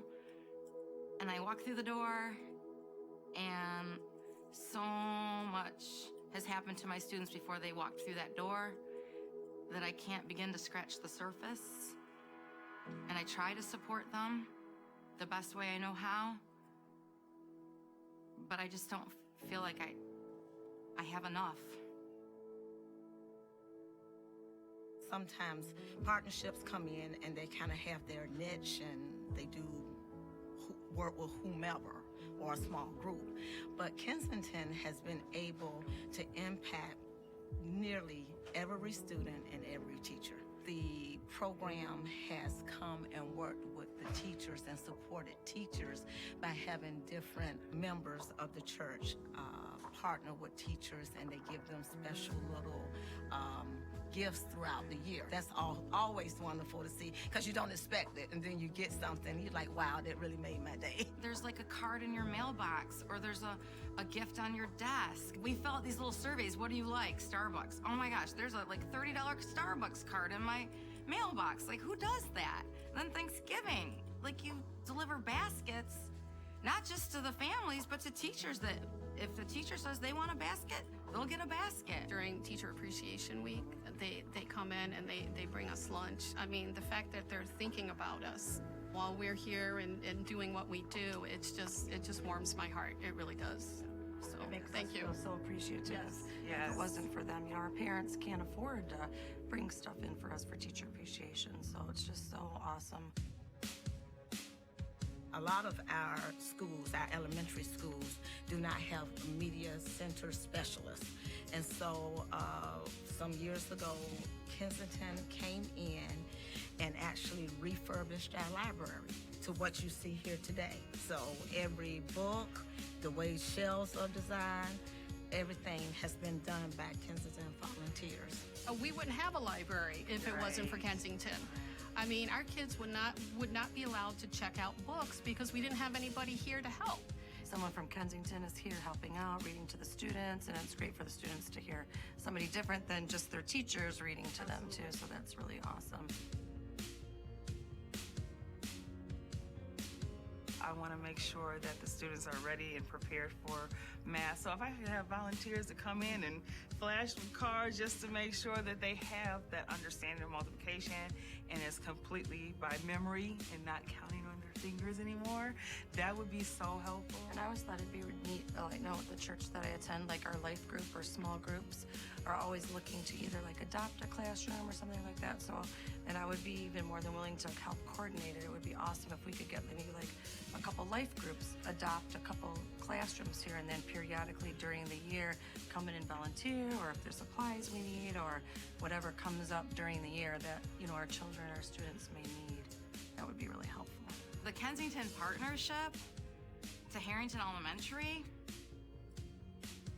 I can't even, it sounds so cliche, there's no words, but there really aren't, because you guys are here with us, you pray with us, you come in before school, and you talk with us, and you hold our hands and we pray together. I was going through personal things, and they came in, and I really didn't want to pray.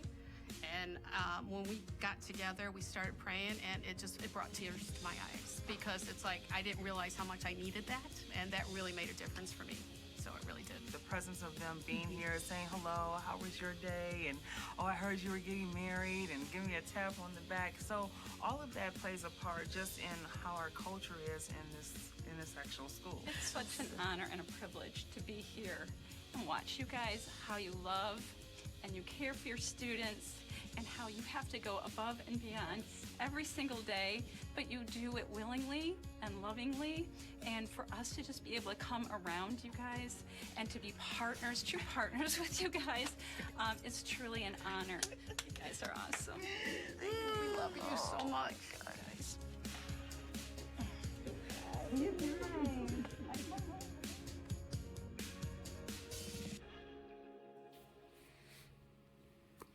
I love that story, and part of it is that you get to be a part of that here in Traverse City as well. And so as I said earlier, we're connecting with Traverse Heights Elementary, and we have about 45 mentors already, but really this year we want to get up to about 60.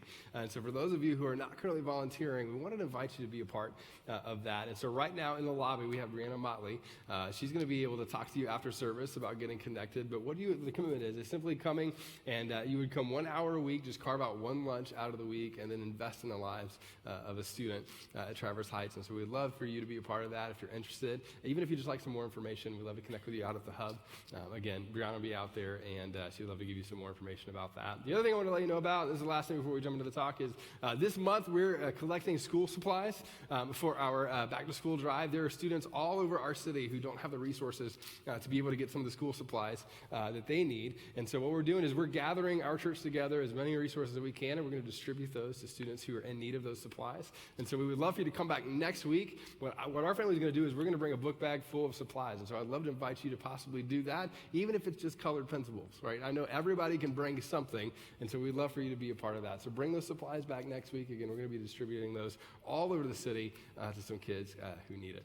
Now, as I said earlier, today we're kicking off a brand new series. The series is called Last One Picked, and we're going to be talking about what it looks like to kind of dive deep into some of your insecurities about being the last one picked. I don't know how many of you have ever been the last one picked in kickball, baseball, basketball, football, cheerleading, or with your spouse. But at the same time, right, we've all been there at some point. So we're going to talk about that emotion over the next few weeks, but we're going to be kicking that off today. And so to get us thinking in that direction, let's watch this video together.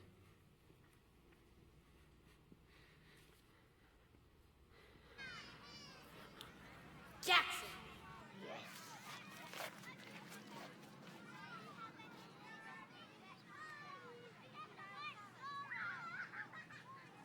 Haley.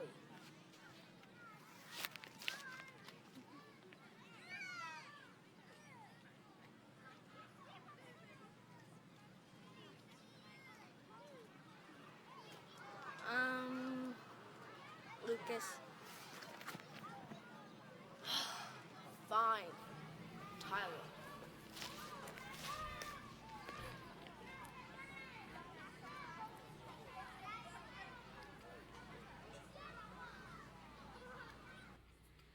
So I watched that video this week, and I felt so depressed afterwards. I don't even know how you follow that, right? Like, you feel that emotion, right? How many of you have ever had kids that you've seen be like one of the last ones picked in something, or you've heard that story when they got home? Anybody else? You would admit, yeah, you know what I'm talking about? Like, and then growing up, like, most of us know that feeling of like being the last one picked in whatever sport. For me, it was always kickball. I'm not sure why. I wasn't the last one picked in other sports, but for some reason, kickball, it was always really embarrassing. Actually, I experienced this past week at our office, our staff meetings. We try to have like a fun thing that we do every week. And I think this past week we played office chair basketball, which is exactly what you think it is. And so we were all in the lobby in office chairs, rolling up and down, playing office chair basketball. I was the last one picked that day as well, so I thought that was appropriate. Thanks, guys. I don't know if they're trying to teach me a lesson, but like we know that emotion, right? Like, you know the feeling of being the last one picked, and it doesn't feel good. And when you're a kid, like, it kind of grows, and some of us, it like settles in. Like, some of you stop playing kickball altogether. You just kind of set off to the side because you don't want to be the last one picked. And then here's the other one. For some of you, you grew up in a home that was very like, you got to be perfect. And so for you, it wasn't a matter of being the last one picked. If you were like the second one picked, you still felt like a failure. You know what I mean? Like, B+ was not acceptable. You always had to get A's or A+. Like, you felt that, and that initial, like, I wasn't good enough kind of settled in. And the older that we get, this is interesting to me, the older that we get, we still feel this and sense this, right?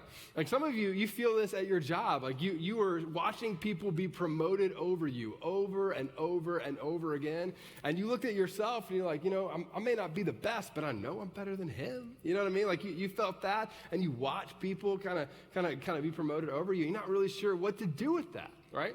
And you look at your own life, and you look at your own, kind of abilities and inabilities and all of that, and you begin to discover, like, there are parts of your life that maybe you're really great at. There are parts of your life that you may not be great at all. But none of us, right, want to experience what it's like to be the last person picked for anything. So I put in my notes, this is where we're going to launch from today. I put in my notes, I said this. I said, most of us desire to be picked first, right? For whatever team you're part of, right? You like to believe that you were your spouse's first pick, even though most of us know, okay? You got that? But we realize that in many areas of our lives, we wouldn't be the first choice, right? That there are certain things about you or your personality or, your abilities or lack thereof, where you may not be the first choice for the things that you most desire in life. And it's deeply connected, not just to like the way that you think about it, it's deeply connected to your own kind of weaknesses and insecurities. And here's the even harder truth. So I'm just going to make us all feel really great, right? And sometimes your weaknesses and insecurities that you feel are actually true, right? Like, you're actually really bad at that thing that you desire to be good at, right? You just don't kind of have that in the cards. And then there are some things that you do, and still you don't find the success that you want to experience. Now, this really gets connected to three different things, and we're going to talk through each of these. The first thing it gets connected to is our actual abilities. Like, you have abilities and things that you're good at just kind of naturally, like, you just came out with a chute and you were just naturally good at certain things. Like, some of you are extremely smart, and when it comes to like math, whatever, or any kind of numbers, you just get it. And then for the rest of us, we're all just angry at you the rest of your life. Like, you know what I mean? Like, we all kind of envy that. Some of you just got that. Some of you, when it comes to sports, like, we've all seen this. There's some people that just seem like they're good at sports, even if they don't try. And then there's some people, like, musically, I'm always jealous. Like, Bryce is extremely talented. Like, I look at all of our musicians, I'm like, they're just good, Like, where did that come from? You just have natural abilities. We all have some of these natural abilities. And then there's another category of inability. Now, inability is interesting because it doesn't mean that you can't be good at something, and it doesn't mean that along the way you may not grow in it. Some of your inabilities, you just haven't grown in yet. Like, you have the capacity to, you just haven't yet. Like, for some of you, it's just a current inability to do something or accomplish something. You haven't got that. Now, the last one is where we're going to spend some of our time today. And as soon as we put the word up, there's all sorts of connotations that come to our mind. But I'm going to talk about this for all of us. So you have ability, you have inability, and then we all have some form of disability in our lives, right? Now, we connect this to all sorts of different types of things that, obviously it's connected to. But for many of us, we have things that we just weren't born with or naturally gifted at, or we don't seem to, like, physically or mentally have the capacity to do. And that's difficult, right? Like some of you, when it comes to this, like you wanted to be a sports, like a basketball player. Do you have any, like, when you were growing up, you wanted to be a basketball player at some point in your life? Really? Anybody other than me? Yeah, you wanted to be that? Sorry. I'm like, yeah, me and you both. Yeah. And you see this, now there comes this point where you go like, you know what? I'm 4'7", and I'm just not going to play on that team. You know what I mean? Like you just realize that's not something that you can control. That's not something that you really chose. You're just not seemingly wired for that. And you're like, but I want it. And a lot of us have kids, and you look at them, and you're like, you're real cute, and you're real smart, but you're not going to do that. You know what I mean? Like, you just kind of know. Like, that's probably not in the cards. You're trying to figure out how do you tell them that? And this has such a wide range of applications in our lives, but it's true, right? There are some things that you seemingly have no control over that affect your ability to accomplish the success that you desire in your life. So you have the abilities, things that you kind of naturally have, inabilities, things that you haven't currently rose to yet, and then you have, in some ways, disabilities that seem like it's just kind of working against you and you didn't have any control over it. Now, what we're going to do today is I want to talk specifically about these last two, because what's interesting about the scriptures, right? What's interesting about the scriptures is that the way that God tends to use people throughout the text, oftentimes these characters that we read about in the Bible, they're kind of in these camps of like the last two, right? That God often uses people who have a current inability to do something, or this almost like disability where it seems like the stack is kind of, how would you say that? The stack is decked against them? That's not right. My inability is words. That's fantastic. The deck is stacked against them? South Carolina. All right.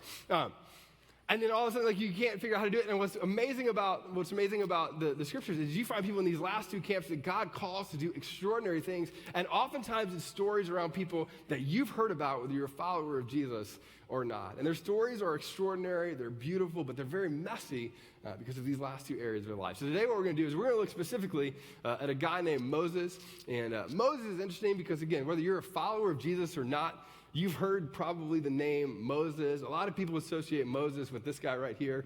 I love Charlton Heston version of Moses, right? He looks like an angry Gandalf, you know? Like if Rambo and Gandalf had a baby, that's weird. But anyway, you get it. Like he just looks like he could do just about anything, right? Like, and this is interesting because, and again, I love it when we do this. It's biblical stories. This is like a middle-aged white guy with an amazing beard and beautiful hair, right? Like, this is not Moses at all, right? Like, this is not what Moses looked like. In fact, for most of the stories that we read about with Moses and connect to, he was a lot older than that, right? So when we think about this, we'll go to the next slide. When we think about Moses has like a connotation and a context to a lot of the things that we know about him, but oftentimes we ignore kind of his context around it. So we're going to be looking at Exodus chapter 4, but before we do, I want to give you a little bit of context to this guy named Moses. Moses, at the time that we're going to pick up today, was about 80 years old, right? Which is a lot different than the guy we just saw, right? Moses is roughly 80 years old. The other part about this that a lot of people don't talk about is that he was actually a fugitive who was wanted for murder around the time that we're going to be looking at. Now, again, most people don't talk about that. That doesn't make it to your kids' bedtime stories when you talk about Moses or the Red Sea. But, you know, fugitive, wanted for murder. He was living in hiding during about 40 years of his life. And what we're going to pick up today is a very interesting part of the narrative, is that God shows up and calls him to do something and appears miraculously to him to say something very specific. And what he says to him is, for this purpose that I have in the world, Moses, essentially, you're my first choice for this. And what he's calling Moses to do is something that is extraordinary, that would change the course of history. He's calling Moses to stand up to one of the most powerful individuals on the planet at the time and speak truth to power. Now, the problem with Moses, though, right, and some of you know this about his story, but the problem with Moses is he was a guy who struggled to say words at all, right? He was a guy that struggled in his life to even be able to talk in the ways that we would talk about. And he would be, in some ways, like the last person you would want to stand up and speak truth to power in this way. And God calls him and essentially says, hey, here's your purpose. Here's what you're kind of called to do. Here's what I'm kind of nudging you in the direction to do. And Moses' response is so beautiful. Essentially, Moses' responds with like, wait, who am I? Like, do you not know not only do I have a stuttering problem, but I have a talking in general problem, and you want me to stand in front of power and speak that kind of truth to that kind of power? Isn't there anybody else, and by anybody else, I mean anybody else on the planet that you would want to do this thing?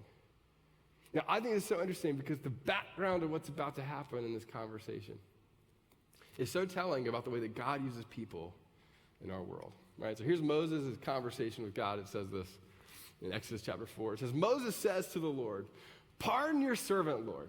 Pardon your servant. I'm sorry. I know God, wise, you seem powerful, all good things, but just pardon me real quick. I have never been eloquent, neither in the past nor since you have spoken to your servant. I am slow of speech and tongue, which is almost like this ancient way of saying, like, my tongue feels so heavy I can't quite put my words together. And by not quite, I mean not seemingly at all. Now, I love this response. And the reason that I love it is like the subtext of this is Moses looking at God going, look, you're kind of powerful. You're Lord. You're up there. You got it together. But don't you know, like in the past, I've never proven myself to be able to do what you're asking me to do?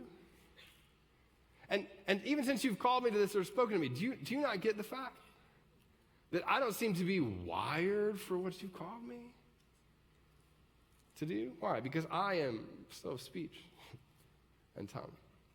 Now, what comes next is something that you see throughout the text, but you don't always see it as clearly as this. So this is one of my favorite passages in all of the Bible. And the reason it's one of my favorite passages is because it almost feels like God is sarcastic back to Moses. Like if you put like Jim Halpert from The Office and Morgan Freeman together, that's a little bit about what's about to happen. Because God asked these like rhetorical questions back to Moses. Yeah, I did. Jim Halpert and Morgan Freeman, God. We did that, yeah. And he goes after his heart in this beautiful way. Here's what he says. The Lord says to Moses, wait, who gave human beings their mouths? Now, at least in my mind, I'm sure it probably didn't happen, but at least in my mind, then I feel like God just kind of waited. And Moses was like, Let me put it another way. Who makes them deaf or mute? Silence.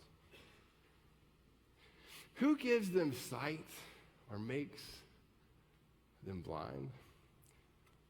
You ever watch like a 3-year-old and you're like kind of, this is my son at least, he'll just kind of go, yes, daddy, you know? Like God is responding with like, look, I'm the powerful one here. Now what's really weird and what really messes with theology, which I, again, enjoy, is it's almost like God is taking responsibility in some ways for what he would have viewed as not just an inability, but a disability.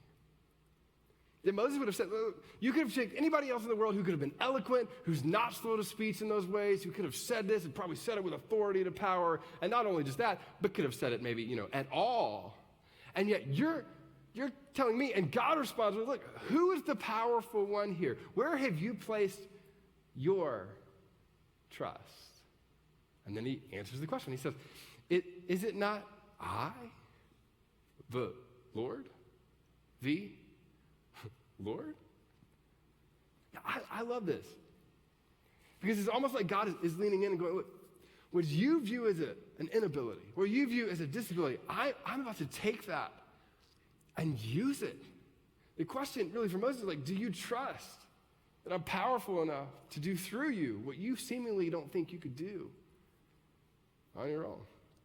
I put in my notes, I said this way, that Moses' inability and disability weren't a limitation, they were a qualification for God's divine purpose in this specific way. That God, don't miss this, chose Moses to do something. And Moses has to, in some ways, decide, am I going to trust that you can do something through me that doesn't seem like it's possible on my own? And then God, having sort of demonstrated his power through these questions, gets after where the power and strength comes from. He says this, he says, now go. I will help you speak. Or I will be the one who gives you these words, and I will teach you what to say. That what you viewed as an inability, what you viewed as a disability, I am the provider of the words that you're to say. And I'm the provider of your ability to say them at all. You say it this way, that God will give Moses, right, what to say, and will be with him every single step of the way forward. Now, this is the part, like as a preacher guy, right, where I wish the story ended, honestly. And the music came on, and we just said, now don't you? We just did that. But the Bible's so much more raw and messy than this, right? Like, it doesn't tie in a beautiful, neat, kind of cute bow at the end of this, right? Because what we find that happens next is Moses almost like wrestles with God a little bit back and forth on who's to be sent. And you have God looking at Moses saying, look, I will give you the word, go. And we have Moses continually focusing on his inability and disability to do so. And the neat way to end this narrative would have just been like, and then Moses went, and then everything worked out, you know. But what we find next is Moses essentially fighting back and forth with God on this. And the text literally says that God gets angry at Moses, right? Now, he's not just angry with him because he can do it or not do it. It has nothing to do with that because the power is in God's hand. He gets angry at the thought that, like, essentially Moses isn't going to trust him to do it through him. And again, Moses points to the side. He's like, look, you don't want me. You want this other guy to do it. You want this person. And it almost feels like, and this is so weird, it almost feels like God gives in. It's almost like God's like angry and then says, fine, that person will go with you and be your mouthpiece, which I think is so fascinating. Because depending on how you view God and theology and time and space and, you know, all of these decision-making things, you know, we could debate that all day. We should go to coffee, and that would be a lot of fun for me and you would probably win, and I'd probably give in. But nonetheless, I think what's interesting is with Moses, it's almost like he has the opportunity to be surrendered to God and be used by God in this very sort of epic way. But because of his view of himself, he almost passes it over to the other person. And so the other person comes and it's his mouthpiece, and what we find is like this way of God saying, look, you kind of are choosing, I'm giving in, I'm letting you choose, but you can choose to have somebody else come alongside you, or you could have been the one that I spoke through, and your weakness beyond display, and your insecurity beyond display, and your inability and your disability beyond display. And I am promising that I will take all of that and use it not for your glory, but for mine. Or you can have this other guy come and be your mouthpiece. Now, I think that's so interesting. Because I think for many of us, right? For many of us, there are these like things that we feel like God is nudging us in the direction to do. But because of our own weakness and our own fear and our own angst and our own ability and our own disabilities in full display with ourselves, we kind of doubt whether God would actually do it. Now, I'm not saying miss the will of God. I'm not saying all this, but I'm saying this, that oftentimes God invites us into these beautiful moments to join him, to experience life in a different way. And how often, I don't miss it, and you've seen this before, how often do we just like, because of our own doubt in ourselves and our focus on ourselves, miss the opportunity that God has placed to experience something extraordinary? Now, I have those same doubts, and most of us in the room do. In fact, if I were to tell you right now, right, think about the places that you feel inadequate and connect those to what you feel most kind of nudged towards or called towards in your life. Most of us wouldn't have any trouble connecting those dots. Most of us know exactly where we would feel inadequate to do something extraordinary. Most of us know where we would feel inadequate when it comes to maybe like stepping out and launching a business, even though there's this nudging in you and has been a nudging in you to do something like that. Most of us, when it comes to parenting, right? I've never met a parent who goes, I feel fully and finally equipped to do this thing, right? If I did, they would be lying, right? Like, you just don't. There's these gaps, and you feel like, how do I become this in the relationship? How do I step out in these unique ways? I put in my notes, I said it this way. I said, our deepest insecurity is a platform, but not a problem for God, even though we tend to view it as a problem. Like my deepest insecurities about relationships, people, and life, and, you know, being a town, all these, come on, I view them as a problem where God says, no, I can take that and I can do something extraordinary through you. Now, I really wanted to like get this like statement down because I wanted you to remember it. And my prayer this week, I'm going to just be honest with you, is that you see this statement and then it keeps you up all night. And so all of you with toddlers, you're already going to be up anyway. So I'd love for you to be thinking about this as you are. But I think for many of us who have paused in those spaces because of our own insecurities and our own inadequacies and our own doubts and inabilities and what we view as disabilities, I think the focus needs to shift away from our own selves to what God might do with our brokenness and our weakness. All right, I put in my notes and said this way. The purpose of God will never lead you to a place where the power of God can't sustain you. Right, let's say it again. The purpose of God will never lead you to a place where the power of God can't sustain you. The question really becomes here, like, where is your focal point?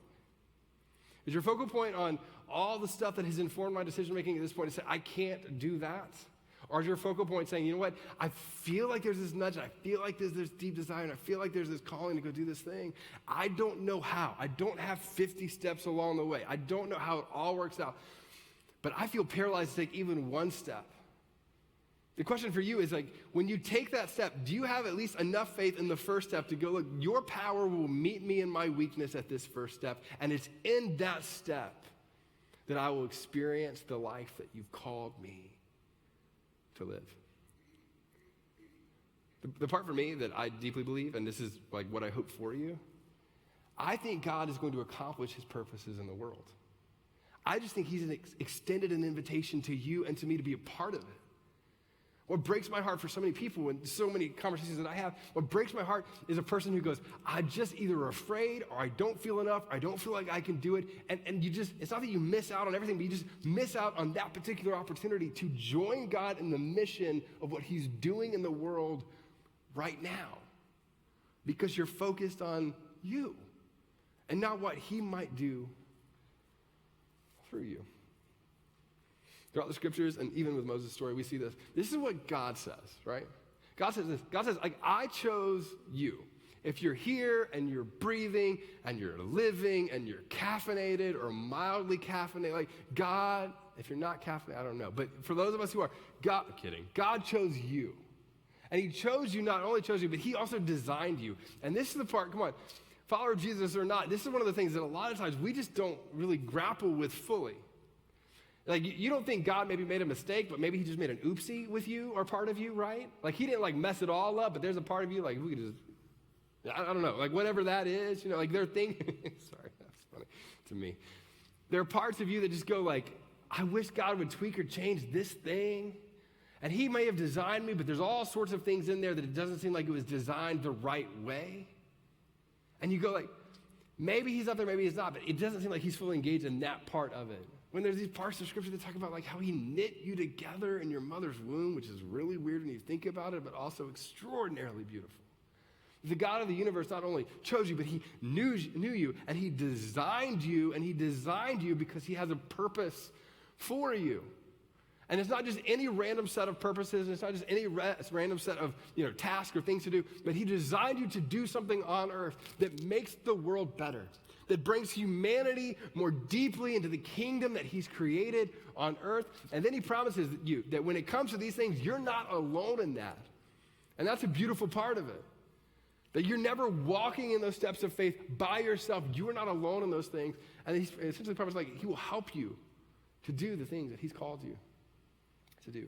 Now, can we just be really honest? If you're not a follower of Jesus, I'll tell you, this is not for you, but we'll just make fun of all the Christians together for a second. Are you ready? Is this okay? For those of you who are followers of Jesus, practically, which of these do you not believe in your actions?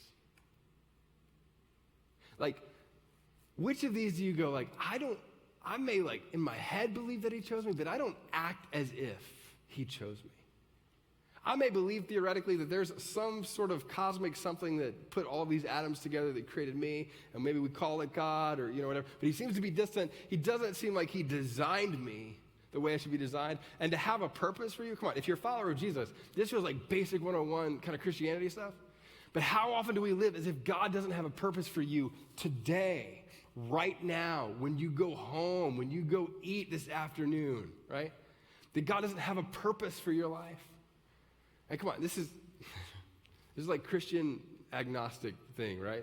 But how often do we just assume through our actions that we're alone in the steps that we're taking? Like, what does it actually look like if you believe that the God of the universe isn't distant, but he's present in every area of your life, what would your life look like at that point?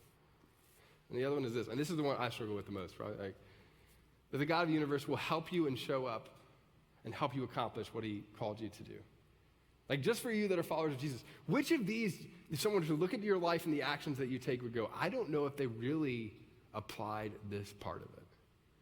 Because the follower of Jesus, look at me for a second, the follower of Jesus that applies this and lives as if all of these are true, experiences life drastically different than someone who practically kind of practices this like Christian agnostic type thing. That maybe God is out there, but he's not that involved. And maybe God is out there, but it doesn't seem like he has a specific purpose for me. Or maybe God is out there, but you can tell like he didn't design me perfect. Like you can kind of see all these things. My challenge to you that are followers of Jesus is what would happen if we operated every single day as if all of these were true and that God was actively working in our lives? So the question for us today is this: what would you attempt if you were like absolutely convinced that your inabilities and your disabilities were an opportunity for God to work? That they weren't barriers for you, but they were an opportunity for God to do something through you and through your weakness. And the second question is this: what would you attempt if you were absolutely certain that God were with you and he wouldn't leave you? That God wasn't out there, but God was right here. What kind of stories would we tell 10 years from now if every person in this room who said that they were a follower of Jesus acted as if God were active and present and moving in their life and they had that kind of faith? So this week I was kind of wrestling through like, what did I really want to tell you? And I never told the story until this morning. And so you're going to get to be the second group of people that have heard this. Are you guys up for that? Do you mind hearing a quick story? Yeah, you do. Some of you are like, it depends. How long is it going to take? So we'll be quick. So a lot of you don't know this about me. I was the kid that was like 8, 9 years old that knew exactly what I wanted to do, which was be an Atlanta Braves baseball player. But if I wasn't going to do that, I wanted to be a pastor. I knew that when I was a kid. It's pretty obvious pretty early that I wasn't going to be a Major League Baseball player, though miracles do happen. It just didn't happen for me in that. And I just knew as a kid, like I wanted to be a pastor. Now, there's parts of this that are funny. I grew up Pentecostal for the most part, so I grew up in these like really interesting expressions of churches. And so I would go to my house. My mom had this perfume bottle. I pretended it was a microphone, and I would speak. Now, the problem for me in particular was that, and it seems like a preacher story, and I know it seems like a preacher story, but it is true. Problem for me is I really did have trouble actually talking as a kid. And so I was in speech therapy for 7 years. I still have people that meet with me to help me say words correctly, but I couldn't talk real well. In fact, for me, I couldn't say R's. A lot of people have that problem, but they just kind of get over it around second grade.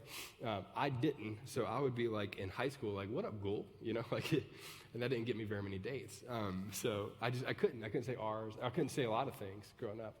And I just couldn't talk very well. But yet I had this like deep desire, and this is not your story, but this is just my thing. I had this deep desire to be a pastor, and all the pastors that I knew would stand on the stage and they would speak.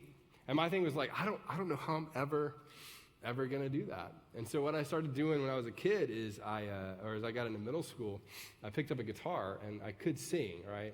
Well, that's debatable. I could make a noise that sounded like music. So I started singing, and I led worship for a long time because I could speak clearly when I was singing, but I couldn't do it when I was talking.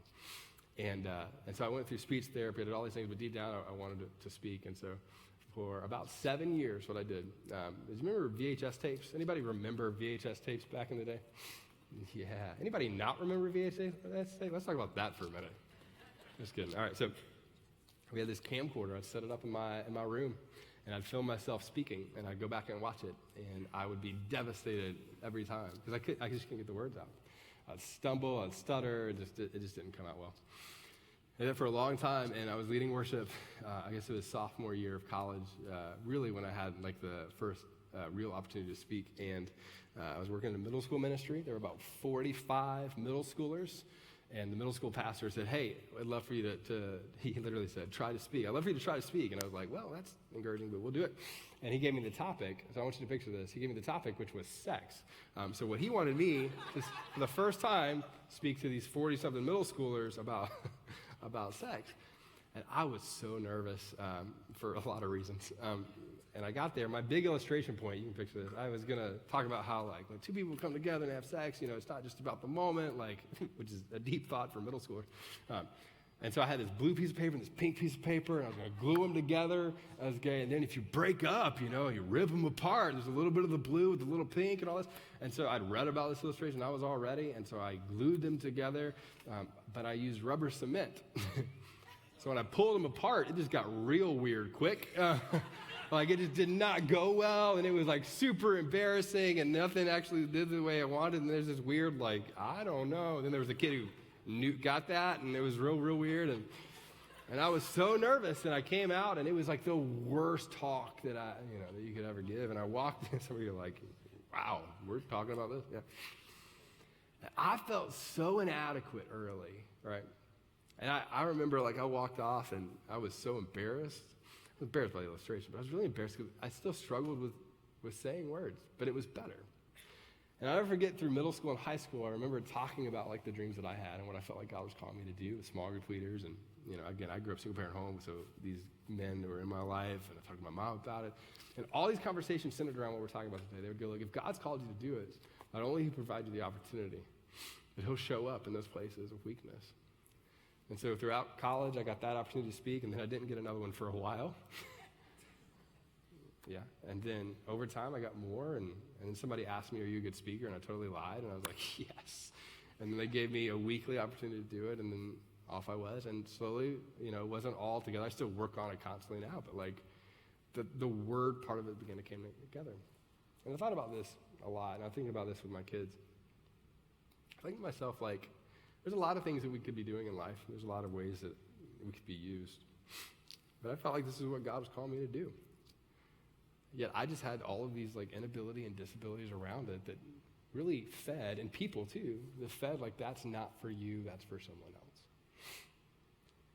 And I thought to myself, I was like, if the God of the universe is who He says that He is, the question of my weakness and my inability or disability or struggle is not for me to solve, but for Him to solve.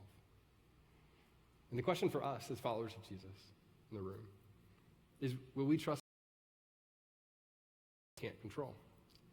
Will we trust God to show up in the things that we can't do on our own? Will we trust God to show up in the places that feel broken? Will we trust God to show up in the things that you don't feel ready for? Will you embrace, like, the in-between of mastery? Will you embrace the in-between of knowing your own gaps? Will you fully accept and not hide all of the brokenness and weakness that's in your life? And will you say, all of that I will put on display, trusting there's nowhere that you will take me that is outside of your power and your provision for my life? What I know about a lot of you, because I know this is true of me, is I drift toward comfort a lot.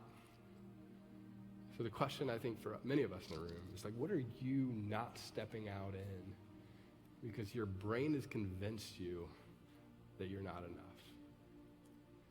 Like, what are you pausing in to make the world better because you don't feel like you can do it?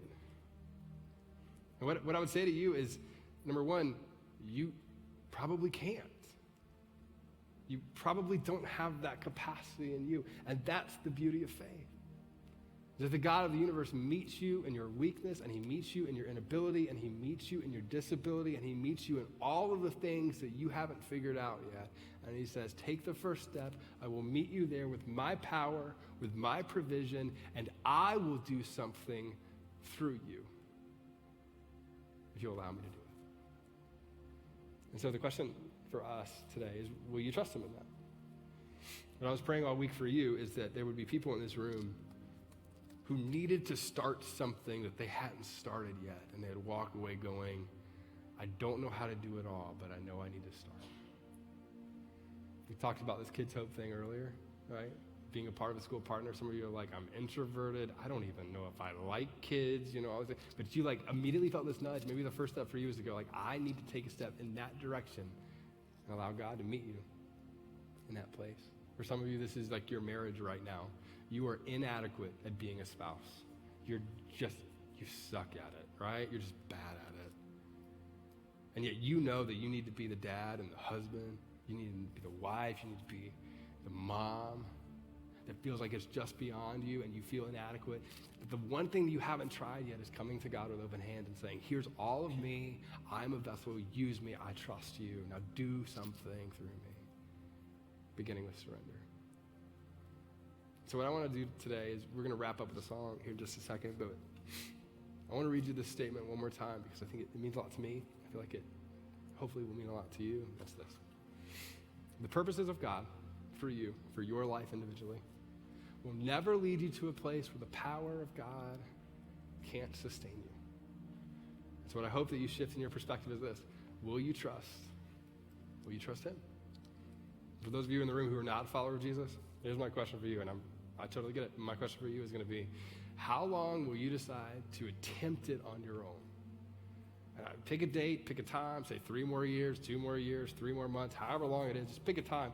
And then what I hope that you do is just say, if you get to the breaking point, which I think you will, I just hadn't figured out how to overcome it, whenever you get to that breaking point, I hope that you just say, I'm going to explore other options, and I hope the first option that you explore is Christianity. And that you explore these options here that we talked about today. Because what if this is true? What if God isn't just distant? What if he is present? And what if that option is the option that's on the other side of all the reasons that have kept you from faith and kept you from experiencing the life that you feel called, in some ways, deep inside to experience? If you're that person, if you're agnostic, whatever that is, I just hope at some point you acknowledge that maybe there's another option other than your own ability. And maybe that's beyond you. And I'm going to ask you at some point to just say, I'm going to commit to exploring something else other than my own strength. So I'm going to ask you to stand. I'm going to pray for us. And we're going to sing a new song. You can go ahead and stand up if you would. We're going to sing a new song that we've never sang before. And I'm going to ask you to do something kind of odd. You can sing along if you want. I'd love for you to. The words will be up on the screen. But more than anything else, I'd love for us just to read these lyrics. The song's called Ready or Not. It outlines what happens when we find ourselves at that crossroad, or will we trust God, or will we trust ourselves, and what happens when we place our faith in him. So let me pray for you. We'll sing the song together, and then we'll wrap up. Let's pray. Father, for so many of us in the room, we're experiencing really good lives, but there's so many moments that it feels like the pitch just goes by and we miss it. We miss these moments of partnering with you to advance your kingdom in the world because we feel inadequate, or we feel like we're not good enough, or we feel like we have weakness or inabilities, or we talk about disabilities. We have all of these things that convince us that we need to pause. And so I pray that even if it's for a week, that every person in this room who would say that they're a follower of you would trust you in taking a step and trusting that your power and your provision will meet them in that step of faith that they take.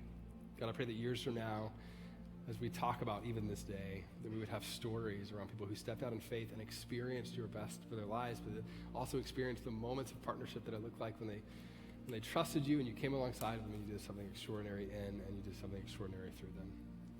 God, I especially pray for the person in the room who's not a follower of you, and in some ways they've attempted to do so much of life on their own strength or in their own ways, or even through exploring other options, but they've never genuinely explored the option of you.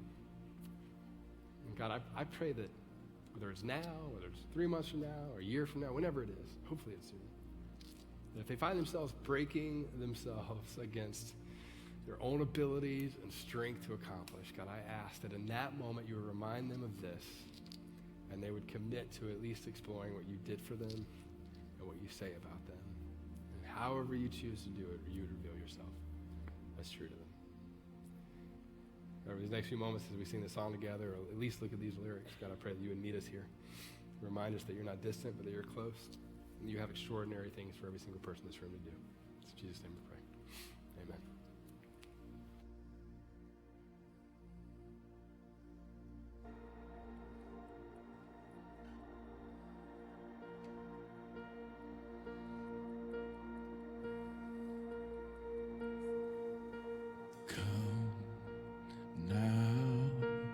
As you are, as you want to be. Are you ready? Are you ready? Come tired, broken, scared, or just in need. Are you ready? Take your time, it's alright. If nothing is, just come.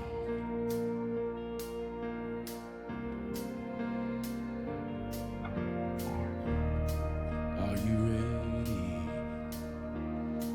Are you ready?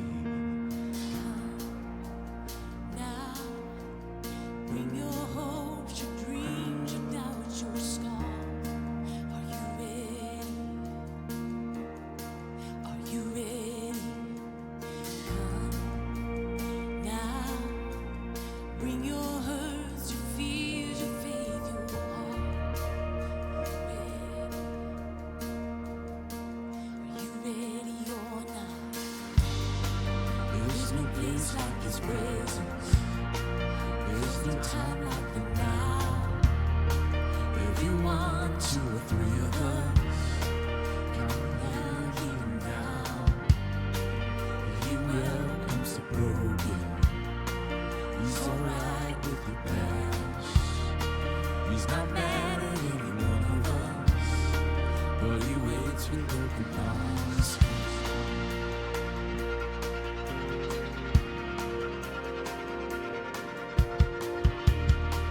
Are you ready? Are you ready? Come now, leave your inhibitions at the door. Are you ready? Are you ready? Come now, lay your burdens down. He's got them all. Are you ready? Are you ready or not? He's still faithful to deliver, mighty as ever to save. He's still good on His promises, and His love still never fails. He's not moved by perfection or how well we look apart, but He's wild about the hidden stuff, like He's wild about our hearts. Come now, for all we've seen, we ain't seen nothing yet. Are you ready? Are you ready? Come now, bring Him praise for what He might do next. Are you ready? Are you ready or not? Hey, He's already brought us freedom. He's already paid our debt. He's already done the miracle. He's already conquered death. He's our light and salvation. He's a rock solid hope. He's already done enough for us. He's already doing more. He's already seen the enemy. He's already seen us through. He's already breaking out in us. He's already on the move. He's already won our battles. He's already paved the way. He's already made ahead of us. He's ready for us to come now. Since we sin, we ain't seen nothing yet. Are you ready? Are you ready? Come now, bring Him praise for what He's gonna do next. Are you ready? Are you ready or not? Come.